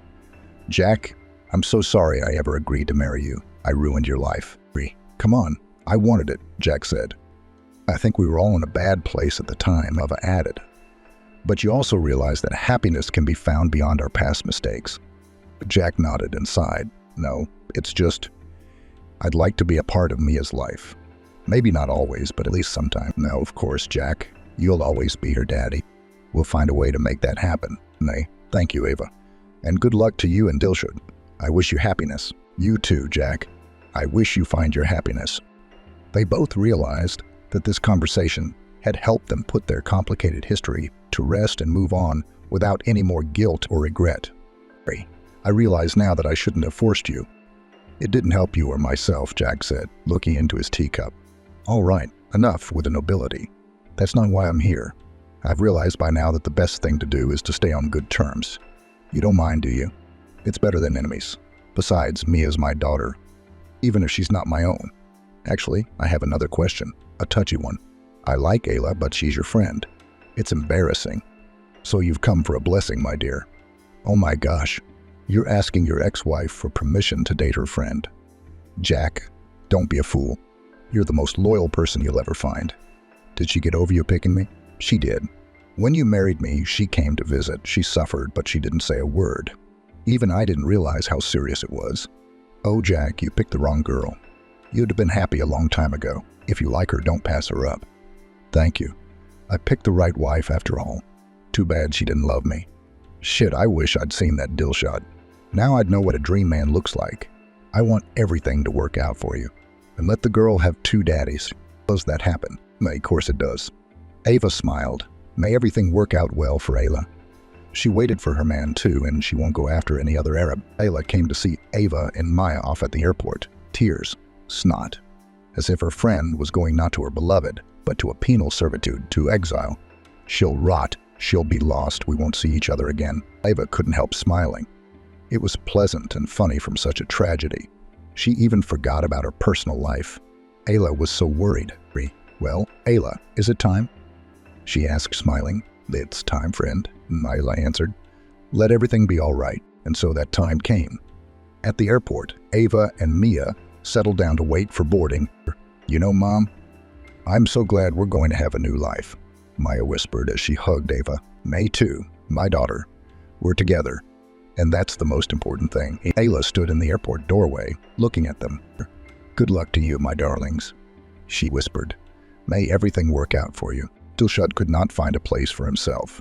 He met each day with the thought of Ava and Mia's imminent arrival. And now, finally, it had happened. Tears of happiness and strong hugs. These moments of life were the beginning of a new chapter for them. Something happy, and perhaps even perfect, was ahead, swaying nervously in the airplane seat. Ava contemplated her plans. What if no one is waiting? Maybe it's a momentary weakness, nostalgia for youth, the euphoria of meeting. What if it was mistaken for love? Maybe love is long gone and what's left are just pleasant memories. She stared wistfully out the window, immersed in thoughts of what lay ahead. All this time, the anticipation had kept her on edge. But now, being in the airplane, she was getting anxious. Meanwhile, Dilshad arrived at the airport an hour before the flight.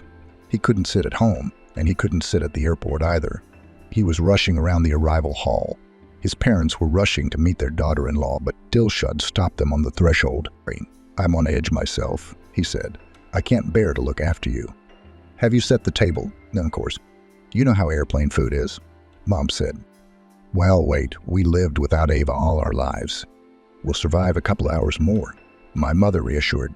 But Dilshad had no more patience. Where is that airplane? It's time. They announced the arrival of the flight. Dilshad rushed to the arrival area, but he still had to wait for the passengers to enter the hall. He looked around the crowd impatiently and suddenly saw Ava and her daughter. Relief came over. As soon as they landed, Ava felt slightly anxious. But when she saw Dilshad with a huge bouquet of flowers and a wide smile on his face, her doubts vanished. Hello, Ava. Hello, Mia, Dilshad said happily, hugging them. I have been waiting for this moment. So have we, said Ava, feeling her heart fill with warmth and confidence. It was clear that these were not just pleasant memories. This was true love. Ava suddenly realized that everything had worked out exactly the way it was supposed to.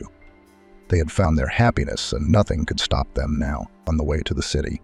Ava tried several times to say that she would go to live with her mother, but Dilshad didn't listen. You will live with me. Now we are going to my parents. They are going crazy there. They were ready to run to the airport to see you. Well, will my mom be worried? She knows we've already arrived. Well, we'll call and tell her we'll be there tomorrow. My parents met me at the gate. They'd obviously been waiting for hours.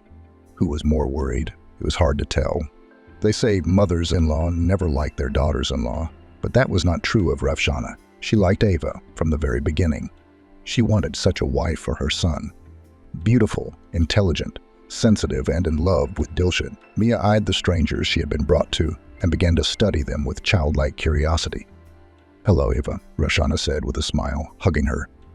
Welcome to our family. We are so glad you and Mia have come. Shans with it felt her heart light up at those words. Her doubts began to fade. She was welcome here with joy and warmth. Hello, Ava replied, smiling. Thank you for the warm welcome. We are very happy to be here. Dilshad smiled, looking at this scene. He realized that with such a start, they were bound to succeed. After all, sometimes life gives a second chance, and it is important not to miss it. Shall we go home? You must be tired from the road, Dilshad suggested, taking Maya in his arms. Dilshad's parents cared for them, and Ava felt that perhaps this was where happiness awaited her. In this house, these people could become a real family for her and Mia. Oh, Mommy, who's that? Mia asked, looking at the strangers.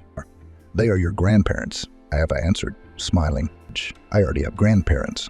Trust me, the more the better. Grandparents are not superfluous. The day passed like a blur. Ava had no experience with her husband's parents. She had a husband, but never a father-in-law and mother-in-law. She felt a slight embarrassment and tried to keep the conversation going, but she was afraid to say the wrong thing. It was a strange feeling, when you want to like the people you see for the first time because your future fate may depend on it.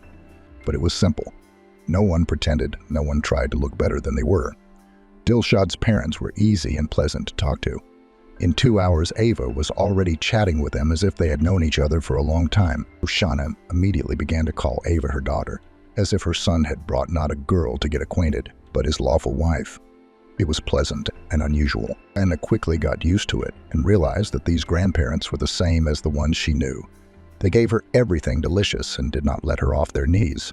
It made her happy that she had many grandparents now. When Ava and Mia were on their way to the car, Ravshana quietly called her son. "Nai, Dilshad, son, why didn't you tell me you had a daughter? Why did you abandon her?" "Mom, what are you doing?"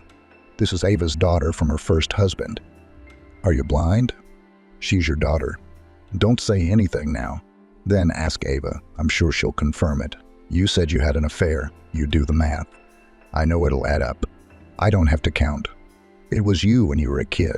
"No," Ravshana said, looking into her son's eyes. Dilshad believed it once. How could he not have guessed it himself? He wouldn't even ask. "It's my poor you, how hard it was for you," he thought. "Now all the troubles are over and no one will dare to offend." The thought that he had a daughter did not quite fit in his head. You can't just get used to it. But a wave of joy was already running through his body. As they drove home, Dilshad realized that his life had changed forever. Happiness and joy filled him. He hugged Ava and Maya. "Now, here you are home. We are a family now," he said warmly. Ava smiled, feeling the warmth spill over her entire body. She realized that all her doubts and fears were gone, for here she had true love and support. Now she would get to his head, and he would realize everything. It would be tight for the family in Dilshad's arms, but it was a pleasant feeling. The next day was another holiday. They went to Ava's mom's house and took Dilshad's parents with them. It was necessary to introduce everyone. Mom didn't know where to seat the dear guests. She had to accommodate her daughter and granddaughter and her fiancé or husband and his parents. She was worried with confusion and did not understand what to do. A thorough husband came to the rescue. He realized that if he did not intervene, so everyone will be trampled in the yard when it is long past time to go to the table. At the table, the parents were enthusiastically discussing what the wedding would be like and where the young people would live. No one asked Ava and Dilshad, "In what city?" Dilshad's father said indignantly, "No, only here. Everything is near, all together, and we will fly there for vacations." They had already planned the life of young people for many years ahead. Everything was so well thought out. Moms with tears in their eyes, dads reserved but excited. More tears, oohs, sighs, and kisses. Mia looked at everyone joyfully, and Ava and Dilshad were glowing with happiness. If this continued, there would be no time to get married. In the evening, Ayla called. "Nay, girlfriend, how are you?" Ayla asked. "I don't know. It's so good I can't believe it. Dilshad's parents are unreal. We've been visiting here all day long. They show us off like monkeys in a circus. There's no time to rest and recuperate. Yesterday I noticed that Dilshad was looking at Maya strangely, so attentive. I think he's guessing her. Maybe someone tipped him off. No one knows. Mom can guess, but even she can't know for sure. I never told her the name of Maya's father. What about me? What about you? Jack wants me to meet his parents. I'm afraid they won't like me. They hated me so much. Any other girl would be better.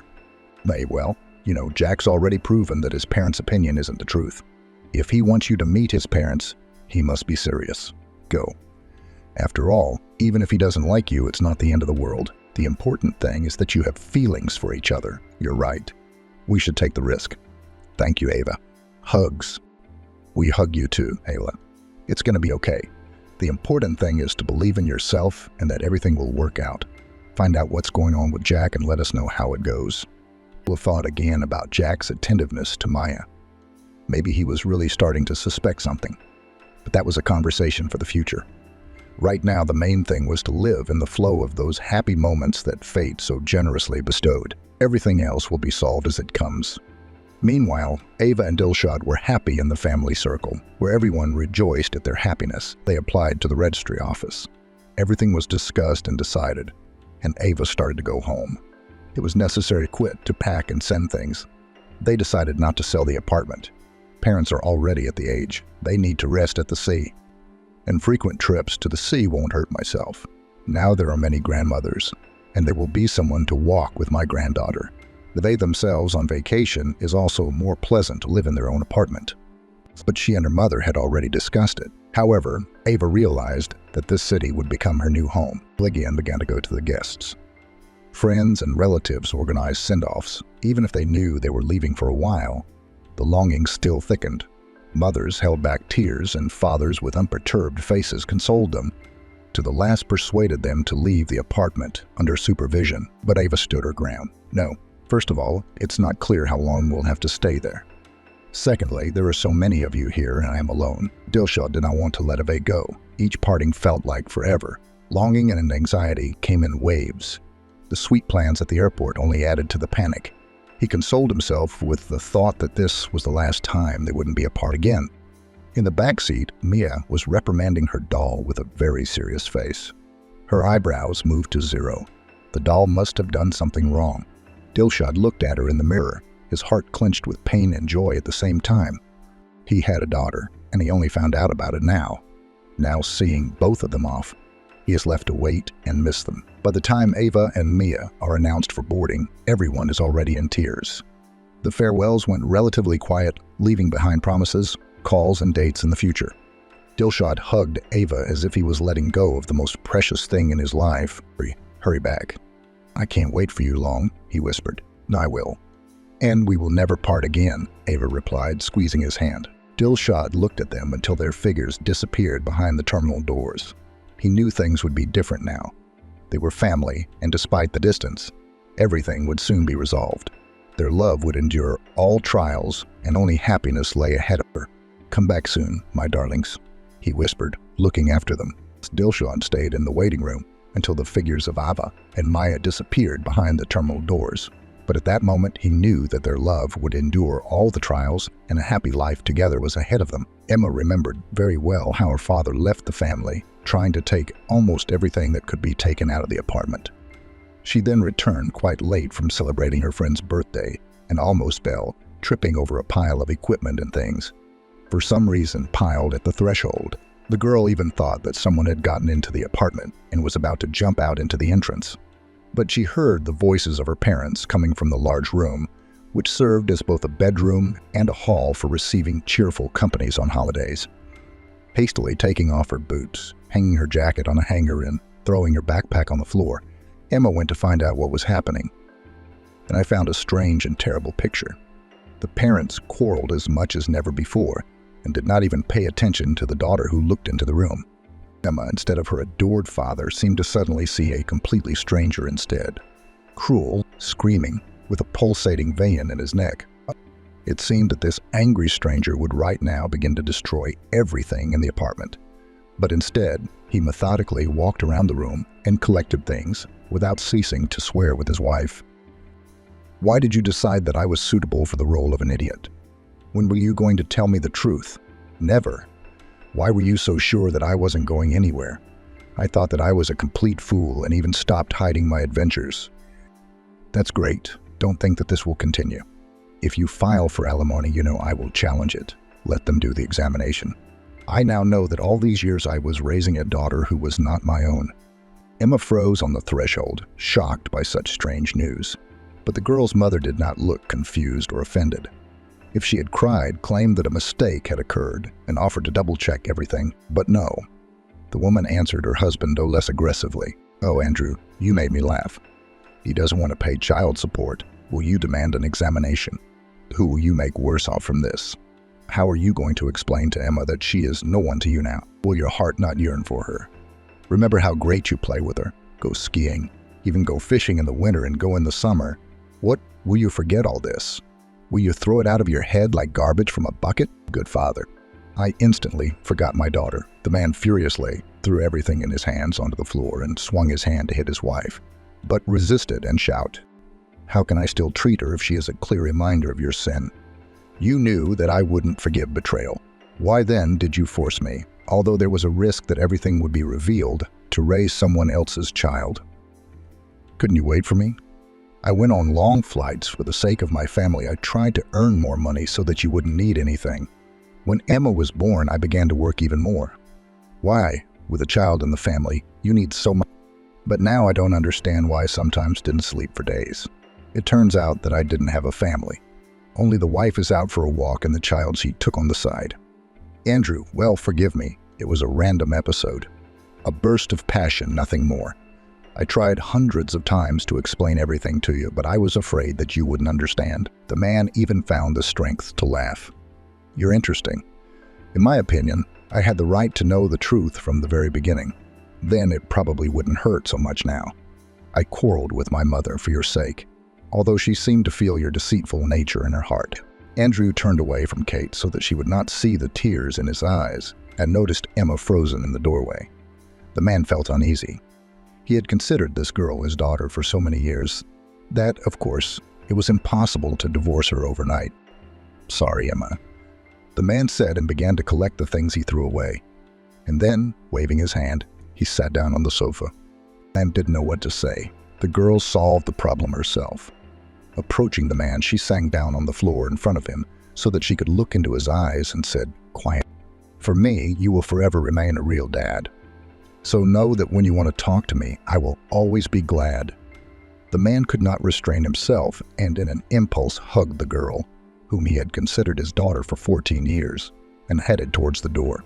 Emma heard the head of the family rattling something in the corridor, but did not go out. In general, this situation seemed like some kind of strange, sticky nightmare to the girl. Only when the front door slammed did she dare to ask, "Mom, how come? Why did Dad decide that I'm not his own daughter?" Kate, who smelled faintly of booze, didn't lie. "Oh, but it's awkward to tell your own daughter this. But you seem to be an adult already, so listen, at least so you don't repeat my mistakes. I married Andrew as soon as I turned 18. He had already served in the army and got a job as a delivery driver. One day I brought some goods to the city, to the store where my mother, your grandmother, was in charge at the time, and he saw me. In general, I began to look after him, but both his mother and mine, of course, were against it. They thought that we were not a couple at all. My mother said that with a villager I would die of boredom. So she declared that he only knows how to talk about the quality of manure, and it would be a shame to even go to the cinema with him, let alone to the theater. But you must remember your grandmother. You were already 10 years old when she left. Do you remember how she didn't mince words? Her grandmother, after whom she was named, was always, as they say, at the parade, but she could roll out a phrase in such a way that there was no wet spot left. Kate took a breath and continued to share a family secret with her daughter. The woman, the mother, who, like mine, also raised a child alone, did not stand on ceremony in her expressions. She called me a city reveler right to my face. She declared that she would not give her blessing for her son's marriage to a slacker. Well, who and when did young people listen to? We got married, of course. She went to the village. Here I settled in this city apartment. It seemed like we lived nothing. At first, at least. Then money became scarce. My mother refused to help financially. Like the kids themselves, since you already consider yourself such adults that you got married, Andrew's friends told him that cargo transportation was more profitable and he began to trap there really was more money. But I'm bored. I then decided to go to the alumni meeting and unwind with one boyfriend who had been courting me since school seemed to turn my head. It seems like he has started to catch up. I'm not saying that I was directly opposed. Well, of course, I had no reason to be proud of myself. It turns out that you really are not his daughter, but your real biological father, by the way, learned from me that you were born. But by this time, he was already getting ready to get married and had no intention of changing anything in his life. So I had to keep lying, for his mother, as soon as she saw you tiny, began to insist that you were not their breed. At most, you came to visit several times and made her whole face look as if she had eaten a lemon without sugar, wincing so much that it was disgusting to look at. She never invited me to relax. My mother-in-law could not know for sure that I had cheated on her son, but she was convinced of it, and she didn't need proof. Andrew, I'm sure she was constantly blowing into her ears that you were not his daughter. Yes, apparently. She planted doubts in his head, although it took many years. But Andrew has changed for me today, your father. That is, not really. But in general, Xenia began to make complaints to me out of the blue that I didn't take care of the house, that I was returning from work drunk. He began to reproach me for setting a bad example for his daughter, that is, for you. In general, I couldn't stand it in the heat of the moment. Blurted out everything that I had been keeping secret for a long time. Blurted out that you were not his daughter. So stupidly, with your own tongue, you destroyed the fragile balance. What, Emma?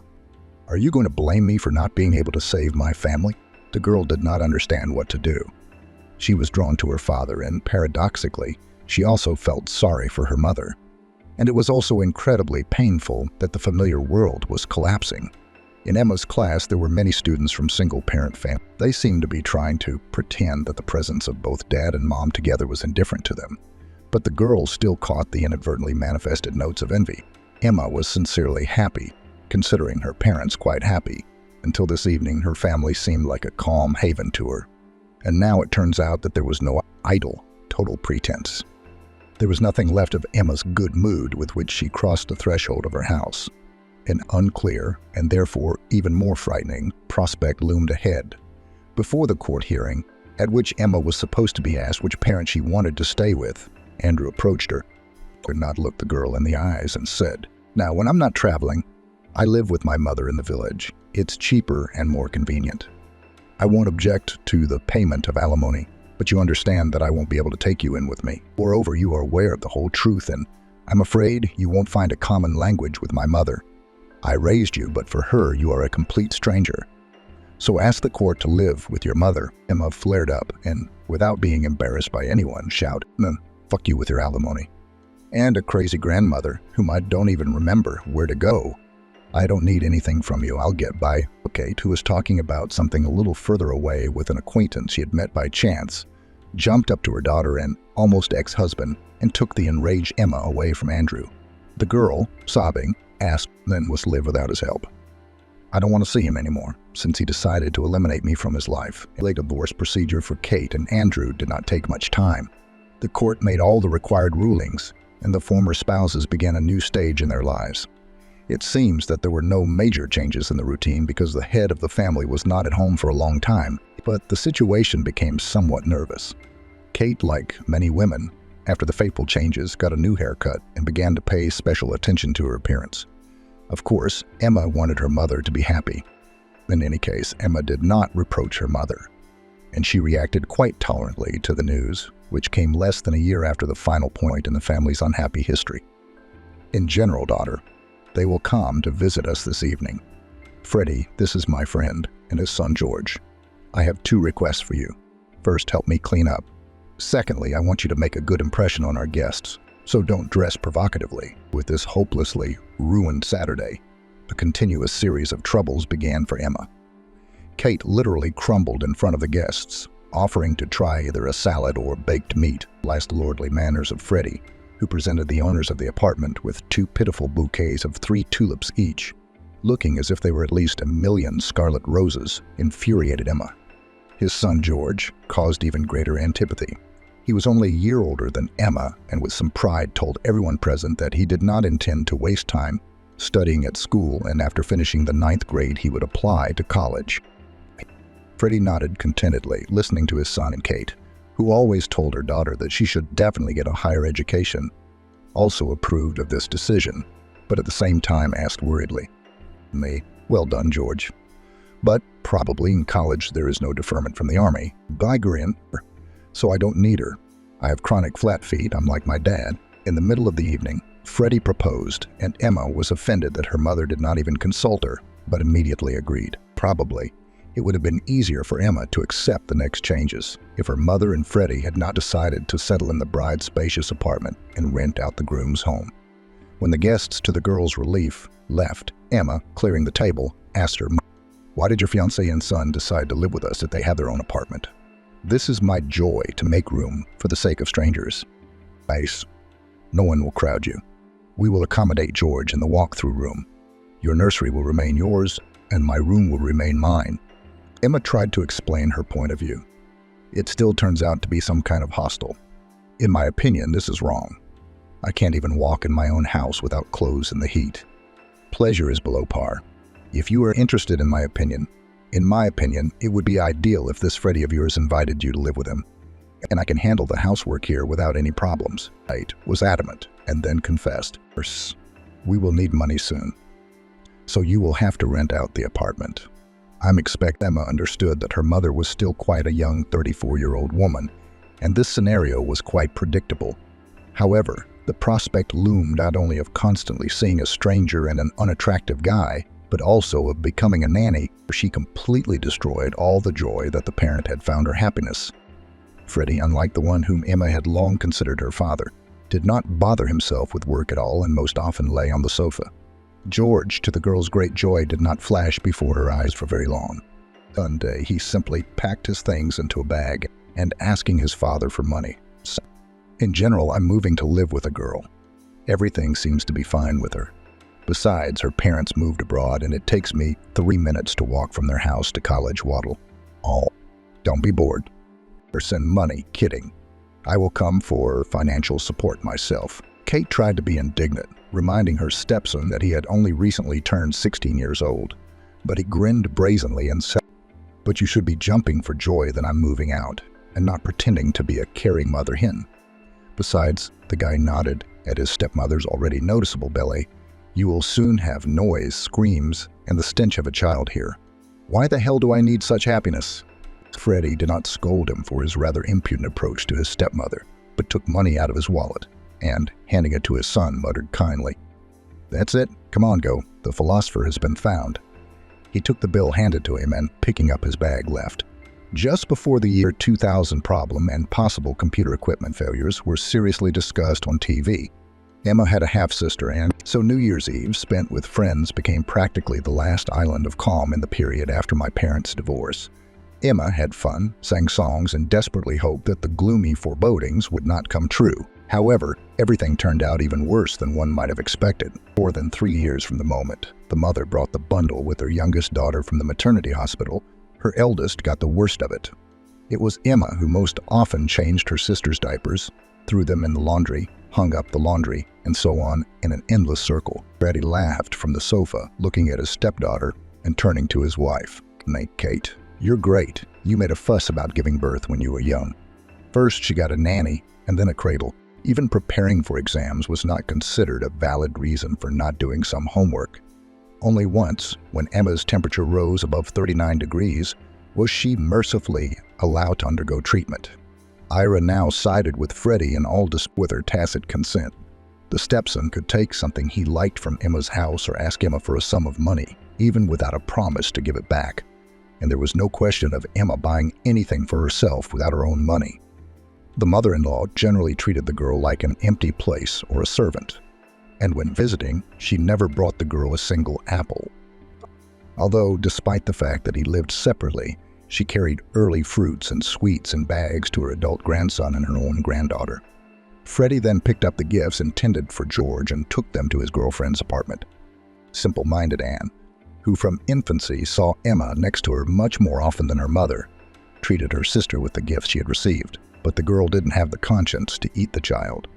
In such conditions, Emma considered entering a pedagogical school on a budget to be a real miracle and made every effort not to be expelled from there. However, this became increasingly difficult.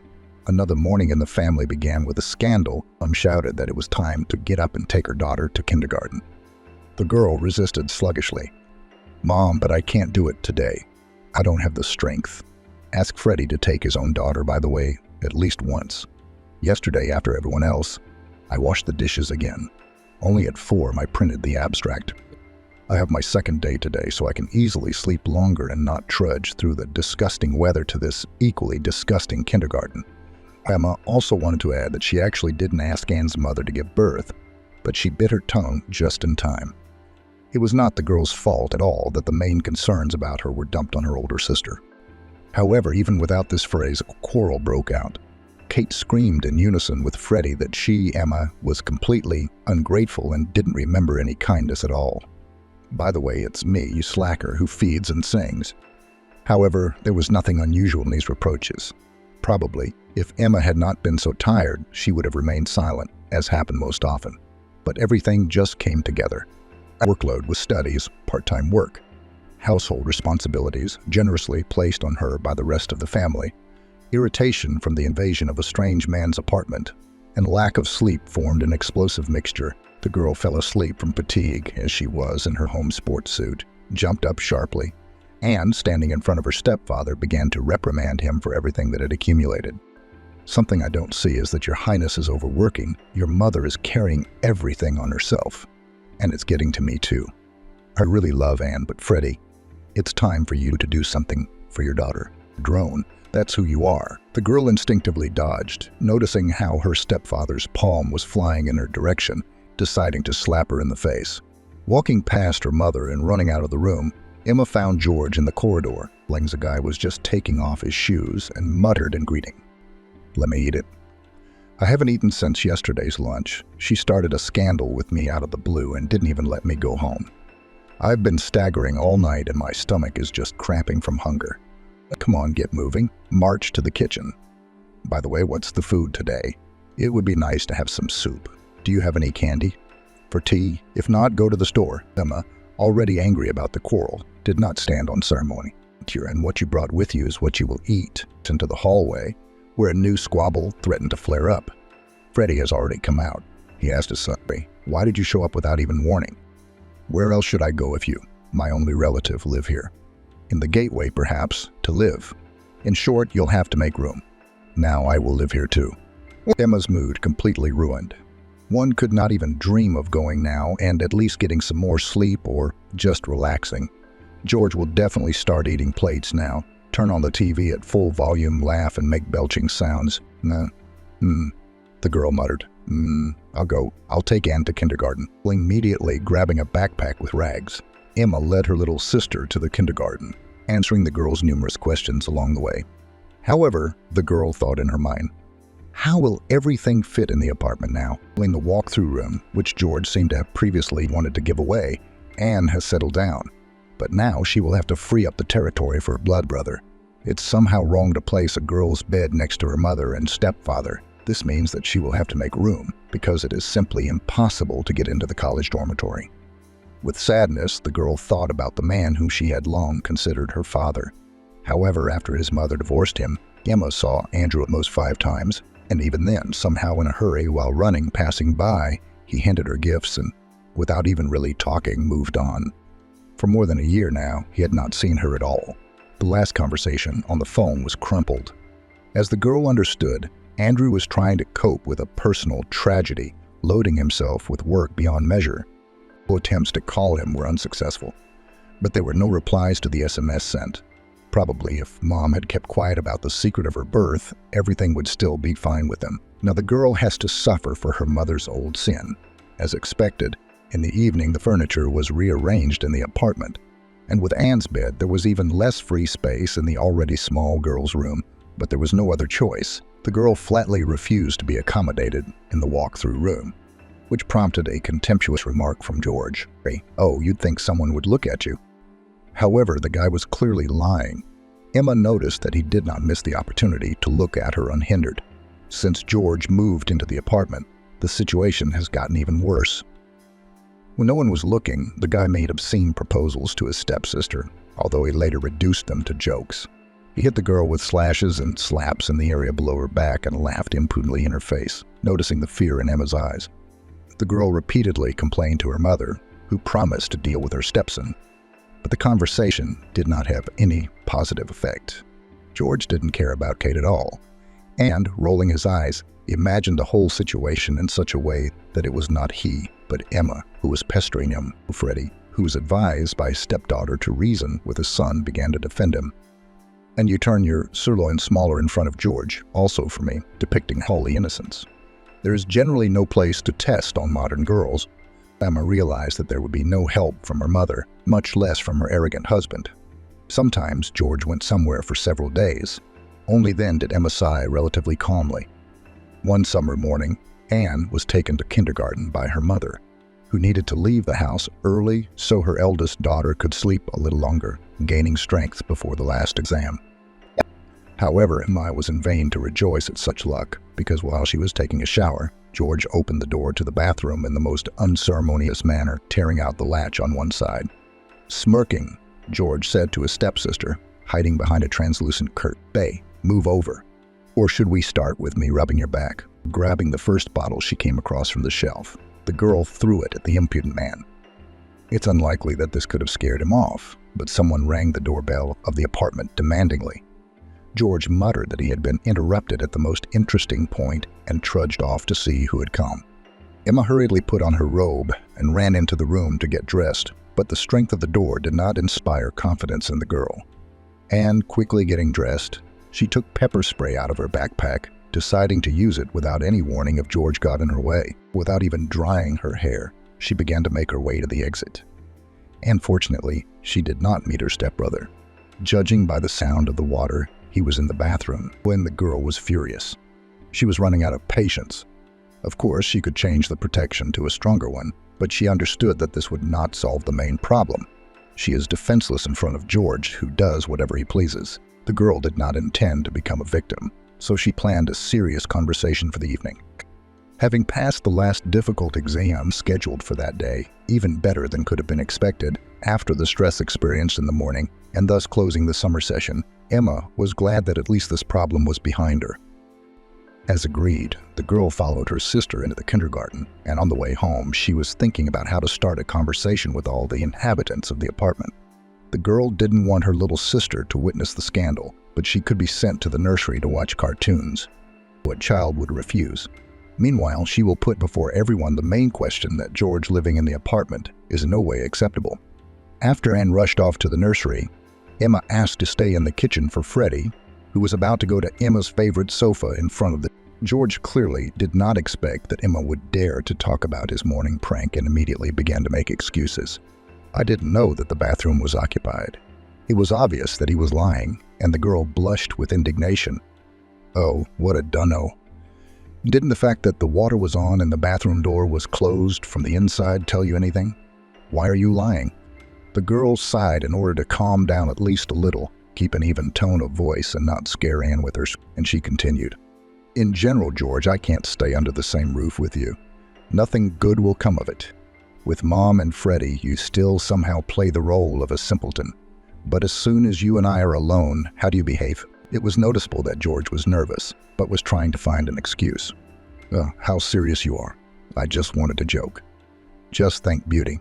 Do you even look at yourself in the mirror? I won't have any reaction to your appearance. A liter of wine won't be enough to make you want to look at you. Emma was not affected by her stepbrother's ridicule, and she gave her mother an ultimatum. You can't live like this any longer. I am very concerned about George's behavior.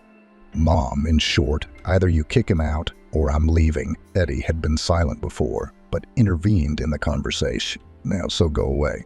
Get down on all four sides. You provoked George yourself. As the saying goes, it is true that if the dog doesn't want to, then the dog won't jump up either. It wasn't enough for you to accuse him of committing any illegal actions. Come on, get lost.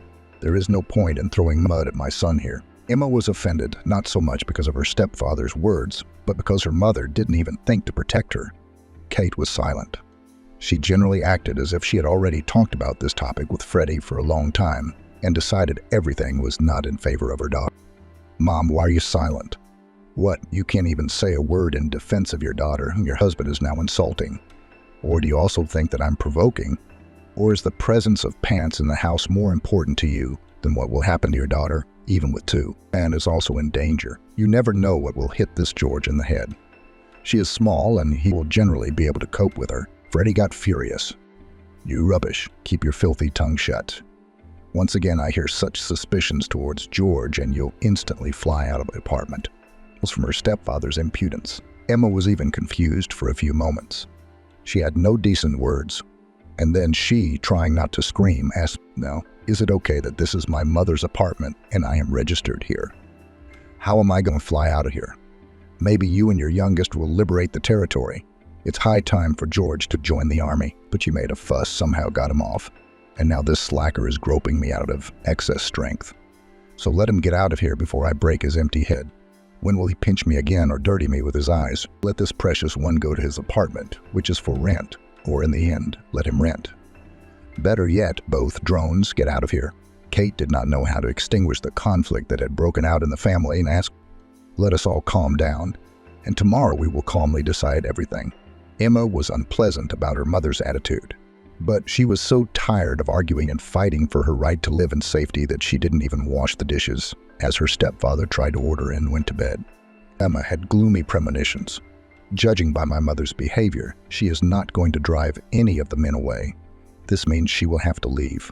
Okay, at least the session is left behind. You can, as an option, ask to go to a children's camp somewhere, even if not as a counselor, as long as she doesn't stay here in her home apartment, where she no longer feels at ease.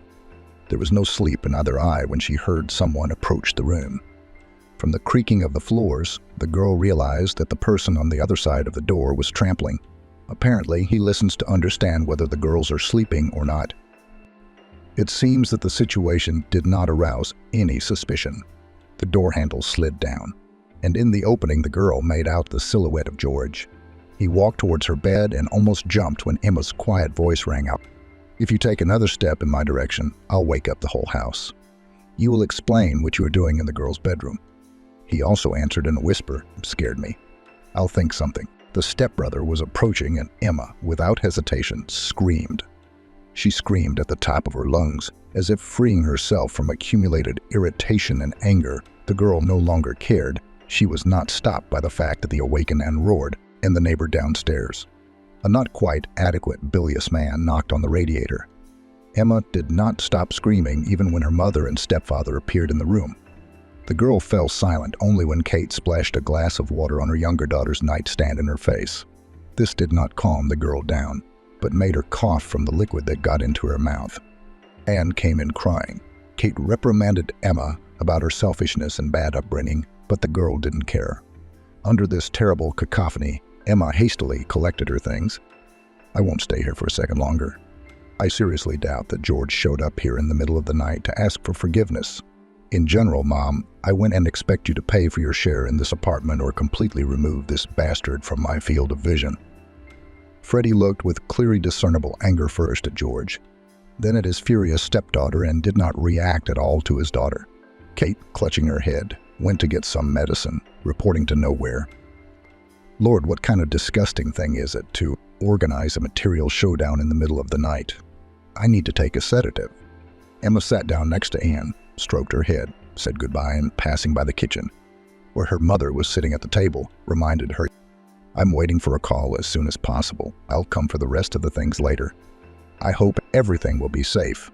The girl was shaking with anger, but she stubbornly walked to the station to go to the only person who could help her. In the waiting room, Emma opened a notebook for secrets, which, it seems, was given to her by her neighbor in either the 3rd or 4th grade. Anna found the entry among the pages of the desired one. Andrew wrote this line a long time ago when the girl still had what she thought was a strong, happy family, and said that this was his mother's name and her address. The man promised that one day they would all go to visit her to try to overcome past differences. The girl got her bearings and bought a ticket to the station closest to the one she needed. Judging by the information, we would have to walk about 4 kilometers, but this was not what confused Emma. She thought hard about what to say to Jane and how to introduce herself to her. Your son's ex-daughter, your ex-daughter-in-law's daughter, Andrew's friend, the one he considered his daughter for a long time. The girl looked through the options but could not find the perfect one. But getting to the destination turned out to be as easy as shelling pears. And soon Emma was already standing at the fence with a sign attached to it with the desired address. The girl did not dare introduce herself to the woman in a tracksuit who was clearing the front garden of weeds, and apparently it was Jane. I just asked, "Hello, can I see Andrew?" The girl did not even imagine that completely harmless phrases could produce such an effect. The woman threw herself on the ground and began to howl like a wounded animal. Emma hesitated only for a few seconds, and then, throwing her things, opened the gate and ran up to the woman. "Jane, get up. How can I help you?"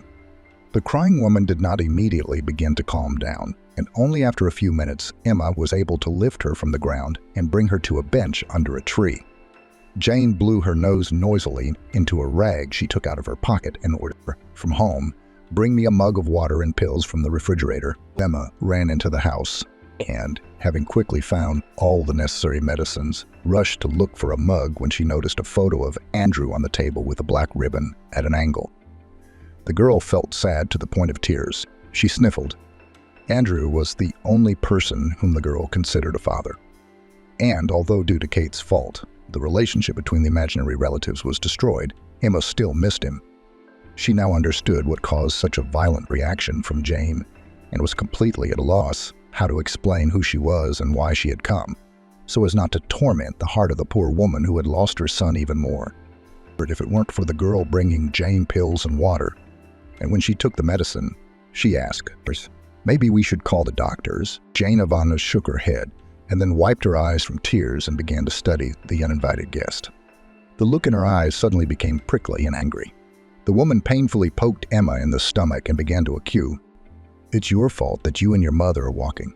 They killed my son. Do you live happily ever after? Oh, you're a reptile. You weren't even embarrassed to come here to see me. Yes, if it weren't for your demon mother, you wouldn't have fooled my son. Now I know for sure he would be living with some worthy woman.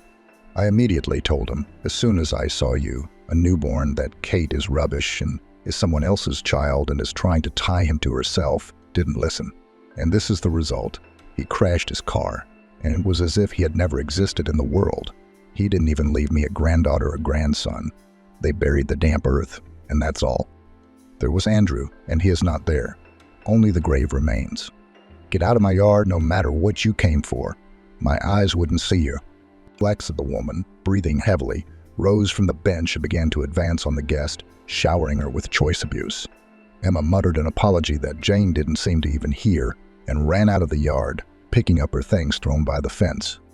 The girl decided to visit Andrew's last shelter. Still, she could not perceive him as a stranger. She saw where the cemetery was when she walked to the house, and it was not difficult to find the grave of the son of such a hostess who was so angry with her. So a simple cross with a photograph and a plaque with 2 dates. That's all that's left of Andrew. Emma, as if all restrictions had been removed from her, began to tell everything that tormented her in front of the grave. Tears flowed down her cheeks, and she kept complaining. "Daddy, I don't know what to do at all. I need to look for housing because my heart feels that my mother is not going to exchange the apartment. I don't want to huddle there with these people. Anne is just a pit, but not only can I help her, I can't help myself either." Of course, Emma did not expect that inspiration would descend on her in the graveyard, and she would understand how to act further. But after talking out loud about my misadventures and sobbing, blissful emptiness set in. Having said goodbye, Emma came in from the side and, holding out her hand, stroked the photo of Andrew. "Goodbye, and don't be offended if I can't come for a long time." Emma wandered back. There were logs piled up near a fence near some house, and the girl decided to find out if there was any live and work in the town next to the village. She took out her phone and became despondent. The smart device, the first assistant of a modern person, was completely discharged.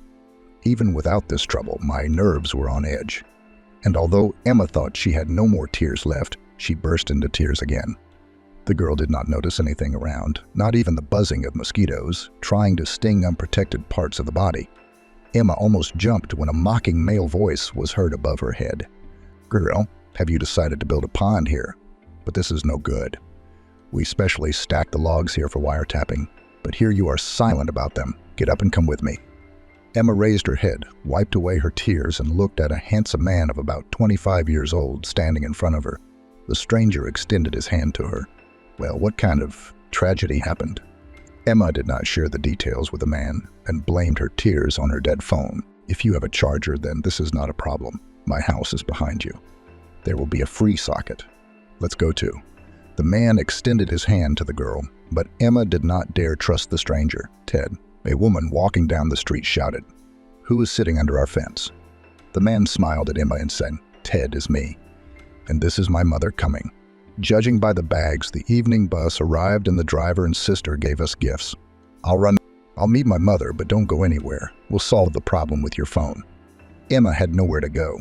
Without the information support of her smartphone, she felt too insecure and suddenly afraid that she might have forgotten the charger during her hasty preparations. The girl opened her bag and began to look for it. To my great joy, I had it with me. Emma exhaled. Now all that remains is to find a place with an outlet. She could try a local store, but she had no idea what hours they were open until Richard, having taken the bags from his mother, walked first and, hugging the girl, asked, "Well now, aren't you afraid to go into the house? We won't be alone." Emma replied, "Oh, I'm not afraid, but it's probably not very convenient." "Come on. What's your name, by the way?" Otherwise, my mother won't understand that I'm taking an unfamiliar girl into the house so easily. Emma, now, it's very nice. Take your things and follow me. You will meet your mother at the house. Otherwise, I see that you have already been bitten by mosquitoes. He put his bags on the floor in the kitchen and started charging his phone. But it seems to be blinking. Now you have to wait a little, and then you can turn it on and use it. Thank you. Emma began to thank, but didn't have time to finish. The mistress of the house appeared in the kitchen, breathing noisily. Looking carefully at the guest, she rested her hands on her wide sides and asked her, Ted, is this girl not one of ours? Explain who this is. Did you meet at our house or what? Mom, this is Emma. Emma, this is my mother, Mary. The woman frowned. I needed to see Andrew. Emma paused to control her emotions and continued, unfortunately, Mary turned to Ted. This is not my own daughter. She complained at the bus stop.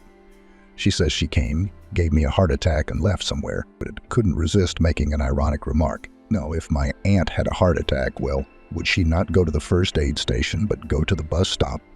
Are there any alternative methods of treatment practiced there? Mary, as if not noticing the guest, answered her son. But do you remember what kind of city he returned from a few years ago?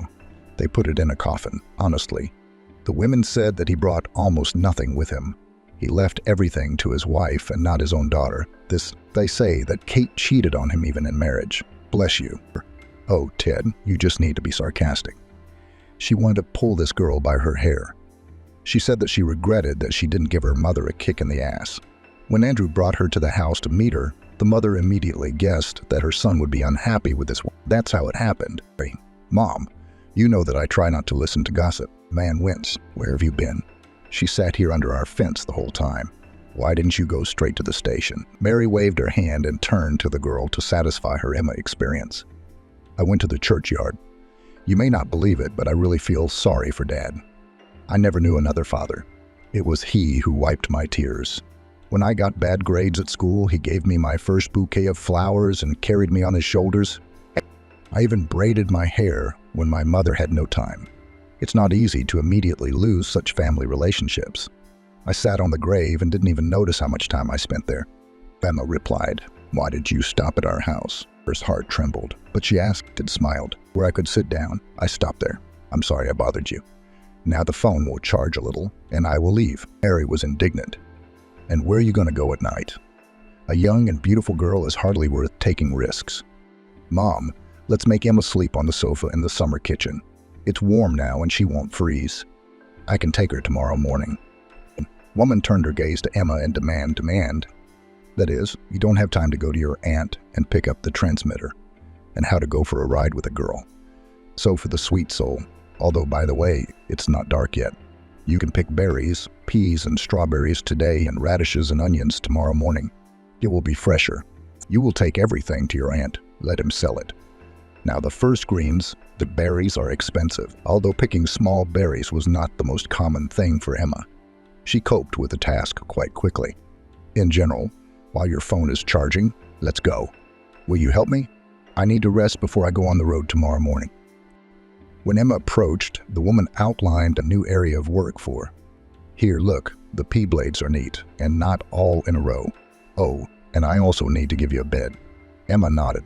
She herself wanted to at least somehow thank the people who decided to shelter. The girl did not feel the strength to go somewhere right now. Slowly but surely, the cups were filled with ripe berries. As Mary ordered, Emma did not fill them to the top and put them in a box with cells. When the two bushes were freed from their burden, Mary called to the girl. Emma was trying not to look hungry. Emma started eating. However, she was prevented from completely relaxing by the attentive, searching glances that Ted threw at her. The man really liked the girl. Slender, modest. It was clear that she did not have a nap. Went with his mother to the garden without any problems. It was necessary to have at least a short respite after the earlier harvest had been harvested.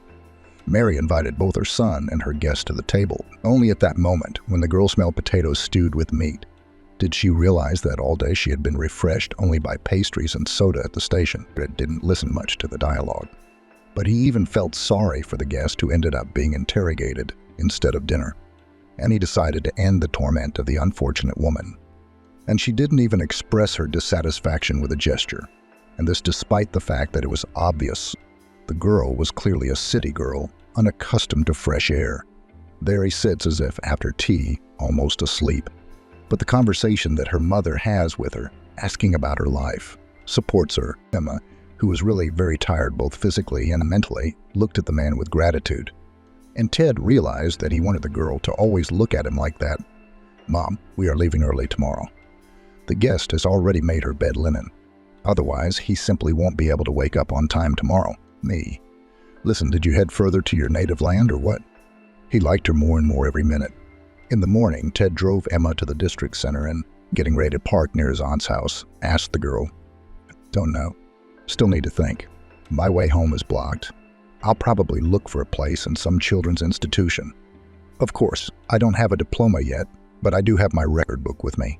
Maybe someone would take pity on the student. I need a vacancy with accommodation." The girl shrugs. "Me, listen. How come I didn't think of it right away? Now let's go to my aunt's together. Maybe she will need an assistant for the summer season. She lives in the apartment alone." He slapped his forehead and said, "Well, why did you bring this girl here for me? By the way, I have a decent apartment. Your mother already called me and warned me that you might not come alone. And with this one, which our Andrew raised for so many years as his own."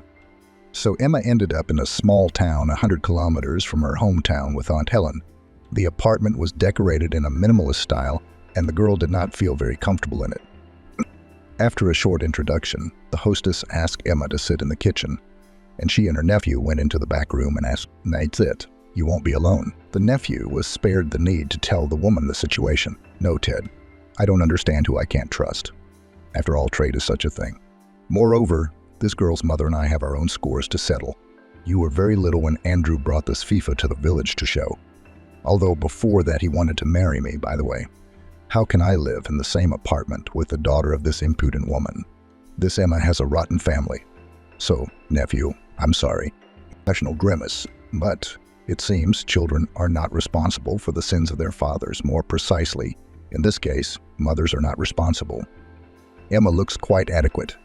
"So I think you won't regret it." Trying to convince his aunt. But the hostess and her nephew entered the kitchen, and Helen said bluntly, "Don't even try to persuade me. Do you want to help this girl? Give him money to go home and let him settle down somewhere in his big city. There are also higher salaries." However, Ted did not want to part with the beautiful Emma, and he feverishly thought about how to get her phone number. Much to the man's surprise, the girl was not upset at all, but was even happy. "I'm sorry, but I have my own personal life, and your presence would be out of place. And I don't need helpers. As they say, I can handle everything myself." Fact for Ashton. "It's very good that it's not necessary. I was looking through advertisements on my phone for a special boarding house, which somewhere, judging by the map here in the area, a cleaner is needed. It's not a very prestigious profession, of course, but I won't give up. In addition, accommodation and meals are provided. Just a fabulous offer. The only negative is that, as the smartphone suggested, there is no public transport to this boarding house, so I had to order a taxi. In general, a wild number appeared on the screen. Ted, I just asked you to lend me some money to get there.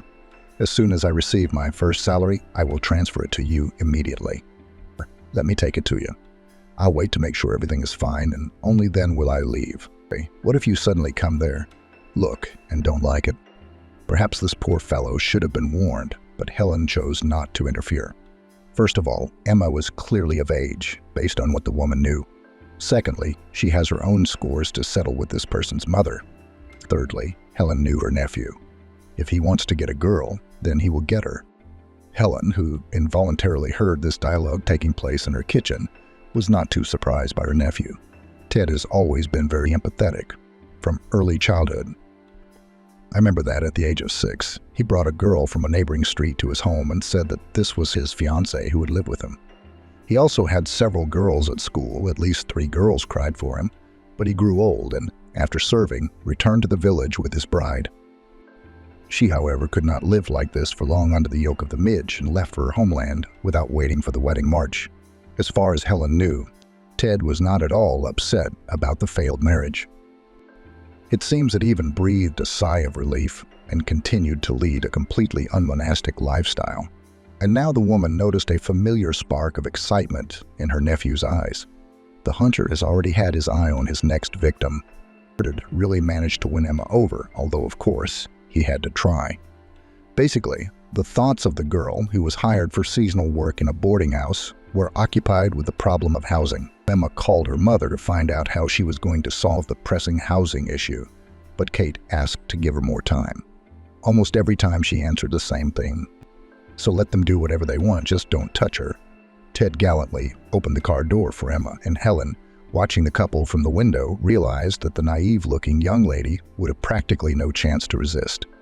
The woman's instincts and experience did not disappoint. "Mom, why did you decide to change our apartment? Think about the fact that this is your marriage home. If you decide to exchange it and then buy another apartment, then your hubby will be able to claim part of it if something happens. It seems to me that the easiest way is to move George into the apartment that his father rents out." "Daughter, it's not that simple. We only have a 2-room apartment in a residential area of the city and not a mansion on the main street. If you arrange an exchange for 2 apartments, then nothing good will come of it." "Mother, just answer me, honestly, what's wrong with your Freddie's apartment? Does he even have one, or has he been lying to you all these years?" From the silence that hung on the phone for a few seconds, Emma guessed that there was some problem that she didn't know about and asked directly. Freddie had an apartment, but he had to urgently sell it in order to save George from prison. It turned out that Helga threw him out of her home and life for a reason. Freddie didn't tell me everything in detail, but the story could not have ended well for George. It's good that the injured party agreed not to contact the police, and the matter was settled peacefully. In general, this is the situation, daughter. Dante sighed and admitted, "Mom, do you understand that you're putting yourself and Anne in danger? Obviously, this George didn't pick flowers from a flower bed or took change from other people's pockets. It turns out he committed a rather serious crime, and Daddy worked hard. Instead of allowing his son to go where he belonged, he sold the apartment and paid off fair retribution. Well, okay, Freddie is not afraid of his offspring, but why do you allow George to be with you, Anne, under the same roof? Let him work, rent an apartment for himself, preferably further away." Emma constantly tried to convey to her mother the idea that a person who had to buy freedom at the price of an apartment could be dangerous. The decisive factor was one of the conversations with Dima, who, hugging her tightly, whispered in her ear. Emma was not so much tired from the work, which, to be honest, was a lot, but from the constant persuasion. She couldn't convince her mother to change her mind and push her to block George's access to the apartment. The only outlet for the girl was communication with Dima. The man came to see her every weekend, and sometimes on weekdays. During meetings, he showered me with compliments and brought various sweets and natural village products. The fewer days remained until the end of the last shift, the more worried Emma became. Without even knowing what to do, she herself felt that Emma had fallen into this man who cared so much about her. Besides, if she accepts the invitation, she won't have to return to her mother's apartment and look at the disgusting faces of Freddie and his offspring. Of course, it will take longer to study in absentia, but it will be possible to live with Emma's loved one, even without formalizing the relationship. While the girl was thinking, Ted whispered, "Oh, Emma, Emma, she just bewitched me. How will I live without you? I don't even know. Let's transfer to correspondence and move in with me. I will be lost without you. I will wither away. I understand that you are all so lofty and Emma was silent, but she liked the idea of moving. That's all. Emma looked Ted in the eye to make sure he was serious, as if sensing a shadow of doubt, confirm. Yes, I propose to you to get married. You usually have to wait a month from the moment you submit your application until it is signed. But this means practically nothing. You will live as a wife. Don't think so. I'm not just suggesting you come and live. I understand that this is probably important to you. Just a little before the wedding happens, you will come to me." They decided to have the wedding on seemingly neutral territory, near which Emma spent the summer. The bride, who already knew that she had become pregnant by Emma Ted, did not want a large celebration and was glad that her future mother-in-law supported her. From the very first day Emma crossed the threshold of the house, she was spinning in a whirlpool of happy worries. The mother did not feel joy that her son brought Emma home as a bride, hearing laughter from Ted's room. The woman frowned with disgust and quietly whispers, "They are having fun. If only they were ashamed of me." As a result, Emma invited only her mother and Anne to sit in a modest cafe. Under no circumstances did she want to see Freddie and George at the table on a holiday. From the groom's side, only his mother came. Aunt Helen flatly refused to participate in the celebration. Both Ted, privy to the long history with Andrew, and the bride's mother understood why. Anne sat on her lap for almost the entire lunch. When, after modest gatherings, the bride's relatives and the newlyweds and their mother had to go in different directions, the girl even cried. Emma also began to cry. Oh, but now it's no longer fashionable to gather the whole village. Yes, and that's correct. The money that would be wasted on food and drink would be better spent on something useful. The car needs to be replaced, the roof needs to be patched. And you should buy a bed that's not so squeaky. Mary couldn't resist mocking. Everything had to be done by the bride. He, of course, helped as much as possible. But Mary, noticing, for example, her son peeling onions for preparation, almost cursed him out of the kitchen. What did you come up with? Do women's work, go out and do men's? If life was not sweet for the unfortunate young woman in her mother's apartment, then here in general she sometimes wanted to howl like a wolf. In general, she had difficulty controlling her emotions and nerves.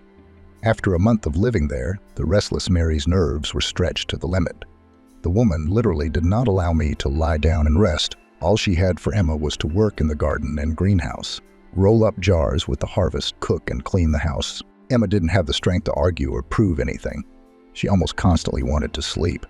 From a cheerful and active beauty, she turned into an amorphous creature with bags under her eyes. Emma understood that the pregnancy was not proceeding at all the way her mother went with Anne, and she was scared. She once complained to Ted, Mary stole almost everything. When Emma spoke about her pregnancy and that it was difficult for her to tolerate certain smells due to toxicosis, her mother-in-law went completely wild. Left alone with her daughter-in-law, Mary began to raise the young woman. Don't pretend in front of me. Why wasn't I pregnant? You know, they used to give birth in the field and nothing happened. They were all strong. Hearing this, Mary could not stand it. Irene from your paramedic midwife center told me that swelling is a variant of the norm. When I began to say that on the internet, it was advised to conduct an additional examination for such symptoms. She openly cursed me. I'm afraid Irene is being too careless about what I tell her. My symptoms are not the best. Take me to the antenatal clinic, at least in the nearest city. Having shown concern in this way, the future grandmother went to one of her friends, and Emma, left alone with her husband, began to persuade. Yes, our Irene has as much experience as you are. Since she said that you have a normal variant, that means it is so. That's right, she sent you, the simulator. The lady spoke on her head. If you don't trust Irene, go. The bus runs twice a day. You'll leave in the morning, come back in the evening, and Ted won't have to travel around, and the budget will remain the same. You didn't bring a penny into the house, but you're still trying to ride into heaven on our backs. Okay, I'll think of something. Ted, please, let's take me to the regional center. I feel that no amount of dill can help my condition. Why take the risk? The man could, but the woman somewhere on the cheek can promise. Good morning, greeted Emma's mother-in-law. Do you happen to know when Ted will be back? However, in the morning when Emma woke up, her husband was no longer there. The woman got dressed and looked out into the car yard. The husband was also not there, and Mary Vasilievna was busy in the front garden. By the evening, Helen will probably have some kind of incident at work, and he rushed there to help without looking up from what she was doing. Mary answers, "Are you going far? I need to collect carrots. Otherwise, according to the forecast, there will be a ton of rain next week." The mother-in-law's voice came from behind the woman. When you sit down at the table, you are in the first row. And how to help, you run from the yard. It became so offensive that tears flowed from my eyes. Why didn't her husband wake her up? Although he knew that she needed to go to the regional center, she would get ready in an instant. More precisely, she had everything already prepared for attending the consult. Having filled a bottle of water, Emma took her bag and, trying to calm down, headed to the gate. I need to go to the hospital, where Ted, by the way, could very well have dropped me off. Or did you specifically dissuade him from leaving alone? And I was fiddling with carrots. Very thoughtful of you. Emma turned around and, not holding back her tears, answered, Oh, that's how you spoke. Here you have warmed up the snake, you impudent freeloader. Mary was angry. Of course, I have no right to force you to urgently run and get tested at a paid center. However, when I was in your place, that's exactly what I did. Now I have a 5-year-old son, thanks to the timely diagnosis of the problem and correctly prescribed treatment. It's scary to think what would have happened if everything had been different. Emma did not listen to what other insults her mother-in-law would come up with and headed to the bus stop so as not to miss the bus. The woman managed to get a paid appointment with a doctor only around lunchtime. As Emma assumed, additional tests were ordered, which they also could not take from her for free. However, the fairly young doctor conducting the appointment advised me, "Ted, I'm in the center now. Please, I'm coming. I may not have enough money because I still need to take paid tests." The doctor wasn't particularly frightening, but it seems there's no point in delaying it since I'm already here. Emma thanked the doctor and, leaving the consultation building, called her husband. Do you know where I can get this money? Am I printing them, do you think? The man did not consider it necessary to apologize for leaving in the morning without his wife and was even indignant. "Ted, your mom said that you went to help your aunt and you were having fun somewhere. How do we understand this in general?" Emma, hearing women's laughter and squeals in the background as if someone was tickling someone, was so surprised that she even ignored her husband's rudeness. "What are you talking about? Everything is free. There are vases of more candy. True, they are tiny but very tasty. Take it, don't be shy." Emma modestly took a few things and, having learned that the next day the results would already be sent to the specified email, thanked Emma's girl, who showed much more concern for her than her mother-in-law and husband. As soon as the woman came out into the air, Ted called. However, instead of an answer, beeps were heard from the phone. Upon further attempts to call Ted, the woman heard that the subscriber was unavailable in the paid laboratory. A charming girl filling out documents asked if Emma had eaten, made a discount, and after drawing blood, she even poured hot tea and offered cookies. Emma, embarrassed, asked how much tea and cookies would cost, and the girl laughed merrily. Emma gave the address, and soon she was driving with her husband towards his village. The tired woman did not want to cause a scandal, and as a gesture of goodwill, she offered him some candy. "Tell me where to go. I am free." The man, who was expecting a showdown, realized that the threat of a quarrel had passed and ate the sweet with pleasure.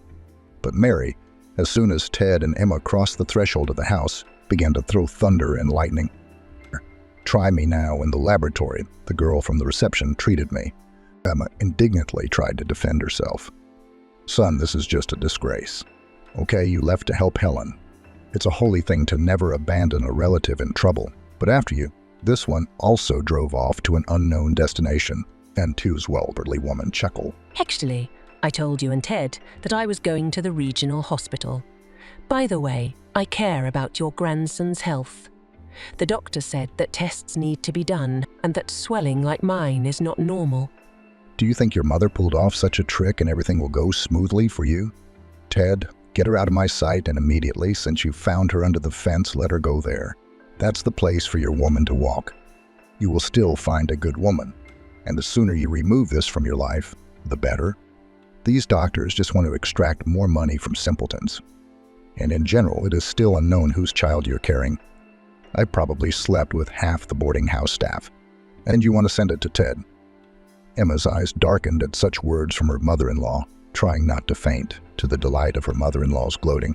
The woman, slowly, leaning on the wall, began to move towards the bedroom. There were no tears, just pure fear caused by an unusual sensation. Her stomach was twisting somehow strangely, but Emma, with her feminine instinct, understood that it was not from hunger. Carefully, trying not to make sudden movements, Look, Andrew got confused with her mother. And what's the result? He lies quietly in the graveyard while Jane sheds tears. She is too soft and was unable to immediately return her son to her side. So I was left alone without support in my old age. I don't wish such a fate for you or myself. Emma, why are you freaking out? Just think, Mom got excited. She doesn't really think so. Mom herself is now sitting in the kitchen, worried, drinking drops from her heart. A few minutes later, Ted came into the room and began to persuade. That's it, Ted. I've had enough of this family life. You know, when I had to run away from my home, I firmly promised myself that I would never tolerate insults. But for some reason, until today, I have repeatedly broken my vow. But that's not even the worst thing. I am terribly offended that you can never say a word in my defense. I should not have believed that I could become happy. Emma raised her head and looked at her husband. I feel bad. Take me to the hospital. Mary, who, as it turned out, was not sitting in the kitchen but was eavesdropping on the couple's conversation, butted in. As soon as Emma said these words, another painful spasm ran through her. In a dull voice, the woman ordered to get dressed. Emma, realizing that arguing with her mother-in-law could be fatal, was already dialing the emergency number to call an ambulance. The 45 minutes while the doctors were driving became the longest in the woman's life. Sometimes the pain would go away for a while, and then she would continue to pack her things. "Why are you pushing my son around? He has just arrived and must take you somewhere again. I won't let you in. By God, I won't let you in." Waking up after anesthesia, Emma felt terrible thirst and dizziness. Vision gradually became clearer, but the woman, looking around her life, saw empty beds in the corners like gray shadows. Emma blinked hard and, opening her eyes, noted with satisfaction they had disappeared. When my insides again curled into a tight spring, I moved to a computer chair, leaned back and tried, despite the desire to curl up sideways, to completely relax and breathe calmly and measuredly. Ted defied his mother and volunteered to accompany his wife to the hospital. Mary only managed to insist that her son ride not in his own car, but in an ambulance. "Welcome back. How are you feeling?" Gradually the sounds returned. The woman heard someone walking along the corridor. Somewhere nearby an elevator was making noise. Considering all sorts of devices that came into view, the specific smell of medicines and detergents, Emma concluded that she was in a hospital. The assumption turned out to be correct. Soon a woman in a medical uniform entered, softened her lips with wet cotton wool and green. "But it's normal. Narcosis is a thing. What is your name? Do you remember?" "Nothing. I'm just very dizzy," Emma answered hoarsely. "Excuse me, please, but what about my child?" Emma asked the most important question, but received a very evasive answer. "Emma, wonderful name. Well, let's watch you here a little longer and then go to the room. You will have to stay under the supervision of a doctor for several days, and then home. Well, my dear, let's slowly come here, like this, sideways, carefully. Now I'll take you to the meditation.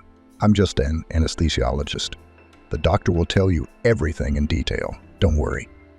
Emma nodded, causing everything to blur before her eyes, and it was as if she had fallen into a viscous, unnatural dream. After waking up again, she felt much better, although perhaps I wanted to drink even more. Before the woman had time to press the call button, a nurse came for her with a gurney. "How is my child?" Emma was worried about the child. As soon as the doctor approached her and began asking questions about her well-being, the woman quietly asked, "Operation was successfully completed. You will certainly be able to become a mother after the recovery period, of course. Everyone, rest. In the evening, be sure to come to the treatment room for an injection." The doctor left, and overcoming the urge to scream, Emma noticed her bag. Reaching out her hand, the woman took out the phone and dialed her husband's number. Everything became clear from Emma's downcast eyes, as through the thickness of the water some terms reached her that she did not understand. At the end of the explanation, the doctor spoke words of consolation. The man tried to say something, but Emma did not listen to him. The woman now considered escaping from her home, transferring to correspondence education, and insulting her mother-in-law to be completely insignificant events compared to the loss of a child. "Ted, listen to me and don't worry. Collect all my things and bring them to me at the hospital when I am discharged. I will inform you about the date and time later. Let's stop by, file for divorce, and you can be completely free." Instead of a few days in the hospital, she had to stay for a week, but Emma had time to think about everything. She rejected calls from her mother-in-law without accepting them. And when Mary tried to talk to her daughter-in-law from her son's phone, she cut off her lamentation. Now Emma has decided to return to the apartment where Freddie and his son have settled and kick them out, whether mom likes it or not.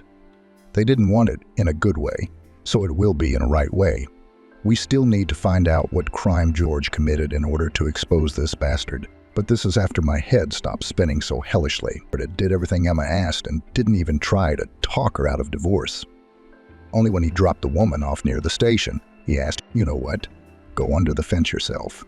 And don't call me anymore." And Anne definitely had to be at home with someone.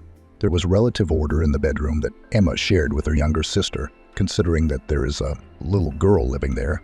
But in the other rooms, the woman noticed traces that looked like hasty preparations. Emma headed to the kitchen and automatically looked into the refrigerator. "Emma, don't be angry with me and Mom. She didn't want this to happen. This is all a fatal accident." The woman didn't answer and didn't even slam the car door, although she really wanted to. Emma did not warn her mother about her return. And upon entering, I was surprised that there was no one in the apartment. On the one hand, this was very pleasing, but on the other, it was already almost 11 p.m. "Oh, daughter," Kate was delighted. "I'm so glad to see you." I was amazed that it was almost empty, so I put the kettle on. And then Mom and Anne entered the apartment. Emma crouched down to hug the girl and began to calm her down. Anne grabbed her older sister by the legs and began to persuade her. "Don't leave anymore." Later, when Emma read a book to her sister and the girl fell asleep, Kate apologized to her daughter. "Everything is fine. I won't go anywhere else." The two women sat in the kitchen for a long time, shedding tears into their tea. And then Emma suggested, "Forgive me for everything. I'm sorry. You turned out to be right. Freddie and George got into bad business. Now they are in prison. An old crime committed by George was also revealed." Kate agreed. Soon, the mother and two daughters settled in a city 300 kilometers from their homeland. Emma transferred to a local university. "Mom, let's sell this apartment and move somewhere far away. There are too many unpleasant memories here." I also met a nice single neighbor at the entrance. She no longer believed in the lightning-fast Emma and agreed to marry Pablo only a few years later. Kate, who, having married Freddie, ruined the lives of many close people, completely devoted herself to caring for Milana and the twins born to Emma and her husband.